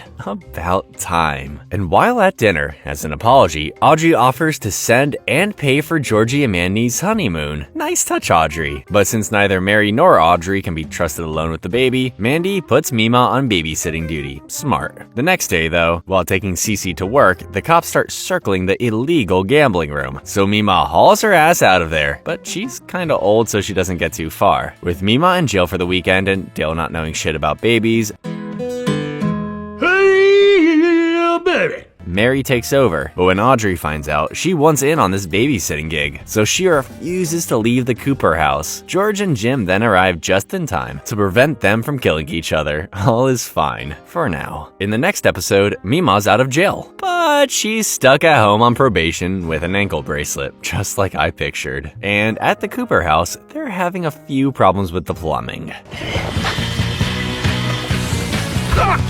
Yeah, maybe a big problem. So to not pay a fortune for it, George gets a temporary porta potty for the entire family. And with a single peek inside, Mandy says, hell no. So Mandy and Georgie quickly move in with Audrey and Jim. And it's actually not too bad, but Audrey still doesn't like Georgie at all. Georgie tries winning her over from getting groceries to cleaning the gutters, but nothing wins her over more than Georgie being a good dad. The next day, Mima and Dale talk to a lawyer about how to go about her court case. Apparently, there's not much she can do. She has to plead guilty, get community service, but unfortunately lose all her businesses, laundromat, video game, and gambling store. That sucks. At least Mima's still got some money hidden to pay all the fees, and with Mary's plumbing all up, Mima decides to also share the wealth and give Mary some cash. No more porta potty for the Coopers. Snakes back! Snakes back! Or snakes in the porta potty. And that night at the McAllister house, Georgie gets a temporary job as a low-paid bag boy, but Audrey finally comes around to liking the kid. Took her long enough. So she and Jim offer him a job at Jim's tire shop. Finally some peace with this family. In the next episode, Sheldon gets a letter from Germany. Remember Sheldon's little physics tutor, Mei Tung? Yeah, apparently she and Sheldon wrote a physics paper and it's been published in the International Physics Review. Holy shit, Sheldon. And thanks to this paper, all the top-tier physics programs are now going after him. Every single one. From Princeton to Stanford. Even Texas Tech is fighting to keep Sheldon, especially since he's a gold mine for the school's funding. So Principal Hagemeyer forces Dr. Sturgis and Dr. Linkletter to essentially manipulate Sheldon into staying there, anything to keep their cash cow. But after hearing from literally everyone, Sheldon's all confused as to what school he should choose. He manages to narrow it down to Caltech and MIT, but he's so close to just giving up and staying at East Texas Tech. But that's when Dr. Sturgis betrays President Hagemeyer and assures Sheldon that moving to a different school is the best thing for him. Both Dr. Sturgis and Dr. Linkletter have a heartwarming moment with him, saying how proud they are of Sheldon. We're proud to have been a small part of your journey. Damn, this almost got me. And after a tough decision, Sheldon chooses MIT. That's until he sees that Boston is a crazy-ass tundra in winter, so Caltech it is. In the next episode, Mima meets her tough-as-nails probation officer. She checks in on Mima's community service hours, which Mima hasn't even started, meaning she's got 180 hours to go. Yikes. But turns out she can volunteer at a church to get those hours, so Mary puts Mima to work, organizing the church's donation closet, or like the church's junk closet. Meanwhile, at the McAllister home, Audrey gets in the middle of Mandy's parenting, putting a rift in Mandy and Georgie's marriage, as he kind of finds Audrey's parenting more helpful. But happy wife, happy life, right? So Georgie quickly switches back to Mandy's side. However, before starting a fight with Audrey about her intrusion, Jim steps in and advises Georgie to agree with whatever McAllister woman is in front of him. Toxic? Yes. The key to survival? Maybe. And at the church, Mima tries to get out of the organization job by manipulating Sheldon to use his OCD brain. And once Sheldon sees this mess, he immediately goes to work. But this triggers an argument with Mary. Mary lays out the truth about Mima never facing the consequences of her actions. Harsh, but fair. This inspires Mima to do just that, and she finally takes her community service hours seriously. I guess people can change. And back to Mandy and Georgie, they decide that they don't want the kind of toxic marriage Mandy's parents have, so they decide to be equal partners, now and forever. In the next episode, less than 2 months months away from graduating, Sheldon recommends massive lesson updates to the physics department at East Texas Tech. And since these updates will attract new minds like Sheldon, President Hagemeyer puts Dr. Sturgis and Dr. Linkletter to work. But of course, they're old, so learning new things will be a bit much for them. Looks like they gotta let Sheldon be the teacher now. Back at the Cooper house, Mary and George babysit Cece, giving Mary a huge case of baby fever. George worries that they'll accidentally get pregnant again, and he's not ready for that. So while hanging out with Principal Peterson and Coach Wilkins, Peterson suggests George get a vasectomy without telling Mary. Oh boy. George is hesitant at first, but after yet another mention of baby fever and Mary looking at baby photos, George pulls the trigger and gets the secret vasectomy done.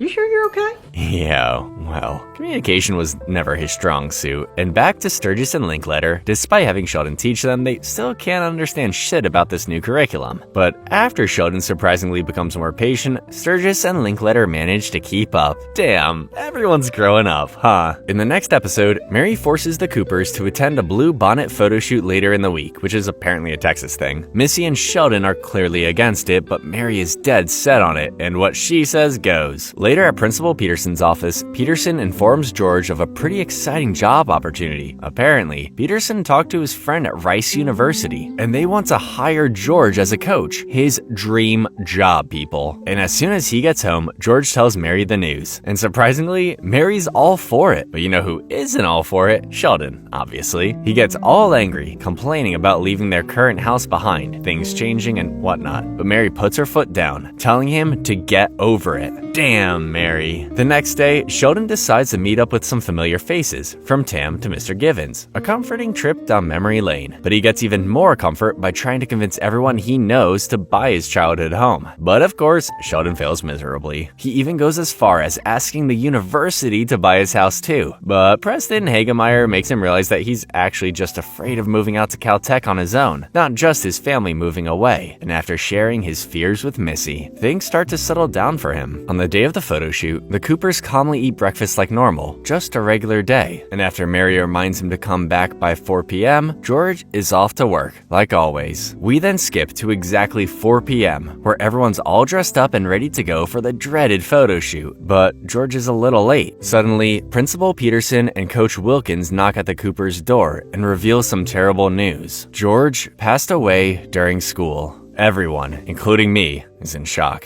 In the next episode, Sheldon's still in shock about George's death, but his eyes are the driest in the house. Strange, right? He then starts overanalyzing the way people experience grief. Mary dives further into religion, Georgie takes on the responsible father role, neighbors and friends bring food, and Missy constantly lashes out. In other words, the house is turned completely upside down. And while Mary and the others plan out the funeral, Sheldon can't help but think about the many things he could have said or done the last time he saw his father. Damn it, I'm getting emotional here. And on the day of the funeral, most people cry, while others just say their condolences. And after family and friends give their heartfelt speeches, Pastor Jeff opens the floor for anyone wanting to say anything about George. And after Sheldon gives a surprisingly meaningful speech from the heart, I could have said bye, or asked him for a ride, or told him that I loved him, but I didn't.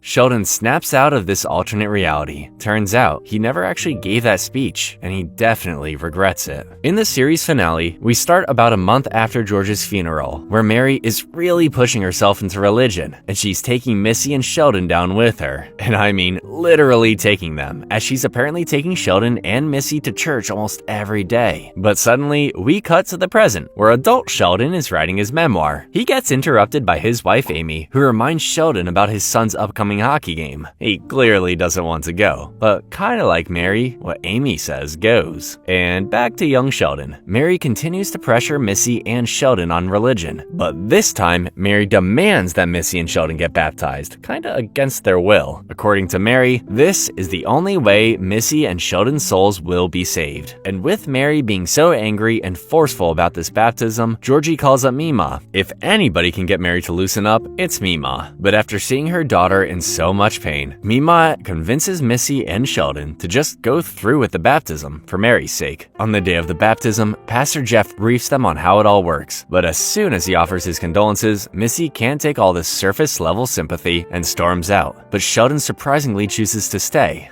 Are you gonna go too? I know you don't believe. I don't, but I believe in you. Yep, this kid is full of surprises. We then cut to adult Sheldon one last time, where Amy reads this entire baptism unfold. Turns out she never even knew Sheldon did all this for his mom. Sheldon points out that despite being different from his parents, they were always there for him no matter what. And piggybacking on his words, Amy uses this to finally convince Sheldon to do the same for his kids and show up to their freaking hockey game. Adult Sheldon then reminisces on his childhood home, his final memories there, and the beginning of his independent college career at Caltech. I'm exactly where I'm supposed to be. Yep, this is just the beginning of an exciting journey. Well, that was one hell of a trip for good old Sheldon Cooper. Do you want me to cover the Big Bang Theory too? Tell me in the comments. Anyway, feel free to click on the video on your screen to watch another one of my videos. Peace.